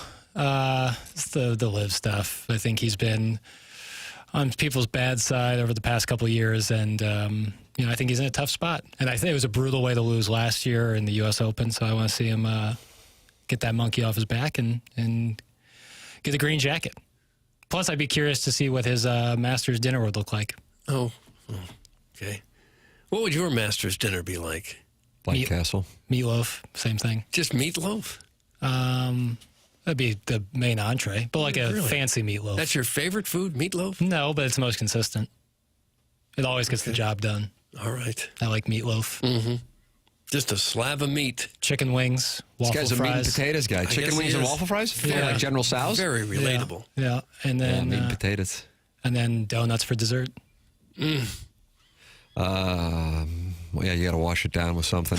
Donuts aren't dessert. Why not? It's a breakfast treat. Yeah, see, that's why people in this country touch hefty. Wow. Not you, Doug. You'd be better off having it. America was just fat-shamed by Jackson Burkett on 101 ESPN at 10:36 Central Time, April 9th, 2025. Wow. You'd be better off having the donut in the morning than at night. Oof. In the morning, you got all day to work it off. At night, you know, the last thing you eat, that's what you're going to have to probably live with. In hockey, they always talk about setting the tone. And if you're starting off the day with a donut, you've set a tone. Let me tell you something, and I want you to listen and listen good. My family may or may not be associated with a local donut business. I don't want to hurt the business by naming it. No. because it's one of the fascinating elements of the 0.1% of this audience. But nonetheless, so I will patronize said establishment. Otherwise, I'm not a donut boy. But let me tell you something, and it could be anyone. It's got nothing to do with family business. If I brought some to the trivia night that I went to with Kerry Davis, Anthony Stalter, and Marshy Marsh and the Playful Posse this past Saturday. And I said, hey, have some treats. And initially the way it starts off is you're picking at the donut, because in 2025, especially like at 9 at night, you don't have like a Chris Farley situation where somebody just grabs a donut and starts eating it. No, especially a Long John, It's tough to be the guy with a Long John in your hand. These were apple fritters. Yeah, it's kind of the signature. It's a large donut of the certain establishment. Yeah, I'm a cinnamon twist guy. Yeah, I like those. You like those? Yeah, I did bring the chocolate Long Johns as well. Can't recall what else. And then people, once they have a couple picks, then the next thing they know, it's just it's gluttonous. It's gluttonous. Gluttonous. Now, I love donuts. They're like my favorite dessert. There's something in there, which I believe White Castle has as well. And I celebrate it. That is damn near addictive. Sure. And I enjoy the hell out of it. Yeah, I don't know what it is. Copious amounts of sugar. So we still have like little picks of donuts around. Yeah. Usually, you guys see, if you watch the program, my eating schedule, it's really exciting. I have coffee in the morning. I don't eat. I have a banana at 8 o'clock, and then I have my protein shake at 9 o'clock. That's what I do. It's thrilling, but that's how I kind of, maintain being a $155, which is really kind of a lot of man. Yeah. A lot of bulk there. A lot of beef. But I saw the little box from the donut place, and I started picking this morning at one of the cinnamon twists. And the next thing I know, I've had a cinnamon twist. Mm-hmm. And they're delicious. They are. That's fantastic. But I feel an amount of self-loathing that can only be compared to when I ride my wife Sibian. And other than that, it's right there. It's like neck and neck. It's like Lincoln and Washington on that Mount Rushmore. Yeah. You shouldn't be riding anything. The donuts is less of a sin. Wow. Literal kink shaming there. Yeah, that was. Light kink shaming. Definitional kink shaming. To the T. We got the Designer Heating and Cooling email today coming up. Send yours in the morning after at InsideSTL.com. This is TMA.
Is this the design, air, heating, and cooling method statement? It's not. Okay. Gentlemen, I assume, although that's not fair based on the research, that this show is now 80% female listeners. I don't know. I doubt that. Okay, well, Sharon and Clayton sent this in. It's sugar, Tim. It's the most addictive substance on the planet. Okay, you just got scolded. Is sugar really the most addictive? Probably not. The most addictive thing, it would be legal. Sure. Outside of this program. Nice. That was a nice promo. The person I think is the gentleman said, "So are we getting your master's pick, Tim?" He's You better believe it, you will. But you're going to get it on the spread zone, which we're recording at 11 o'clock. And I can't wait to talk it over with Justin Ray, because that guy's got, I'm telling you, was it Justin Ray Golf on the Twitter tweets? Yeah. The knowledge that he has. I saw Paul McGinley and Brandel Chambly citing him yesterday, and Trey Wingo, former KSTK sportscaster, who I think's got it all figured out. Anybody who gets into that podcast space and like really gets it going, I'm not talking about the 99.9% who do podcasts that don't bring in a dollar, but really get it going. They go, God, I wish I would have been doing this all my career. But I guess it was really only economically viable in the last 15 years. But either way, he was raving about him, so that's who I'm talking with at 11:45. That'll be up on the Tim McKernan Show podcast feed coming up. And then I will allocate a variety of wagers based on what Justin Ray. So you can say, oh, I'm doing this for the podcast. I'm doing this for my own financial. Oh, you are? It just might end up in your ear holes, you, the listener. That's correct. But you're going to hear me asking him questions for betting purposes. Although I will tell you this, from a golf data standpoint, Augusta is the most predictive golf course of all of the courses they play throughout the course of the year. So go for Scheffler. He's the best player. He's most likely Certainly, to win. I mean, it makes sense. He's plus 450. McIlroy's plus 650. If you're building daily fantasy lineups, you either have to essentially put Scheffler on every one of your lineups, or you have to fade him on every one of your lineups, and you just have to make that choice. He's not a guy you can sprinkle and build optimal lineups on, because he's going to be so highly owned, so you got to kind of make that choice. I wouldn't mind seeing him win. I won't be betting him, but not because I don't like him to win. I just think mathematically it isn't optimal. But, I mean, a guy to win, what would it be, 3 and 4 years? Yep. 22, 4, and then 5. And Rahm was in between, and Matsuyama was in 21. Yep. Yeah, I mean, how can you argue with what we're seeing with regard to the dominance, and the course sets up for him quite well. Although what course doesn't set up for Scotty Scheffler? So St. Louis Hills Country Club, probably. St. Louis Hills Country Club is just more of a shot maker's course. That's right. That's right. Doug, it plays 48 yards from the tips. Right. 48 yards from the tips. What course isn't a shot maker's course? Which course rewards lousy shots? I guess a course where it's wide open and you just bomb. Yeah. But like you still got to style. get to the green and make the putt. Right, but I mean, you don't necessarily have to shape it like Bubba Watson. Was that 2010 where I he don't know shaped the it on years. 10 around the right to left? One of the greatest hooks ever. See? Yeah, is Sandy Lyle back in the field? Him and No, the Sandy Lyle's done. Damn, I think that was my pick. I know Bernhard Langer is playing his final Masters after he continues to win on the Champions Tour. Yeah. Him and like Ernie Els, like just run that. But I think he's 10 years younger than Ernie Els or Really? something like that. I mean, what Bernhard Langer's doing is insane. All right, Jackson Design, Air, Heating, and Cooling email today is coming up, and I'll have my Masters picks on the Spread Zone podcast. So watch that. That's coming up, and that'll be posted here probably within the next 90 minutes. This is TMA 101 ESPN.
This is Action Jackson with the Sports Center update, driven by Johnny Londoff Chevrolet and Johnny Londoff Autoplex. Tune in tonight as the Blues take on the Oilers right here on 101 ESPN. Pregame at 8 p.m., puck drop at 9 p.m. That was another Sports Center update, driven by Johnny Londoff Chevrolet and Johnny Londoff Autoplex. See them at Londoff.com. Chevy, together we drive. Are you kidding me?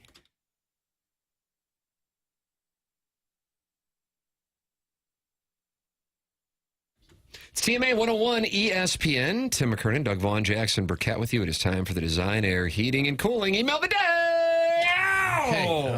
Okay, all right. Why do you hate my passion? Well, I don't know. There was a lot of passion there, that's for sure. What would your master's meal be? Jackson, meatloaf.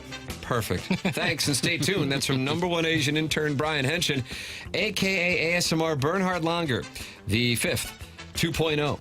Swing by the YouTube page later today for our Colt Masters special, and I'll be assigning various draft board targets to golfers on the Masters leaderboard and whispering my way through their key measurables and stats. Mike Green for Mike Marshall. Mike Green for Marshall. More like Jose Luis Ballester. Teehee. Patreon subscribers can watch me topless. Yummy, yummy. It's been a while, so be sure to like, subscribe, and tongue punch the bell for notifications.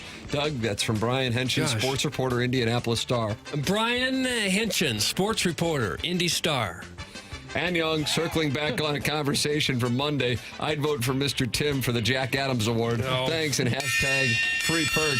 Some #1 Asian intern Brian Henshin, a.k.a. ASMR Christian Bezadenhout 3.4. Find my whisper page, and I'll hook you up with a couple gently used pimento sandwiches.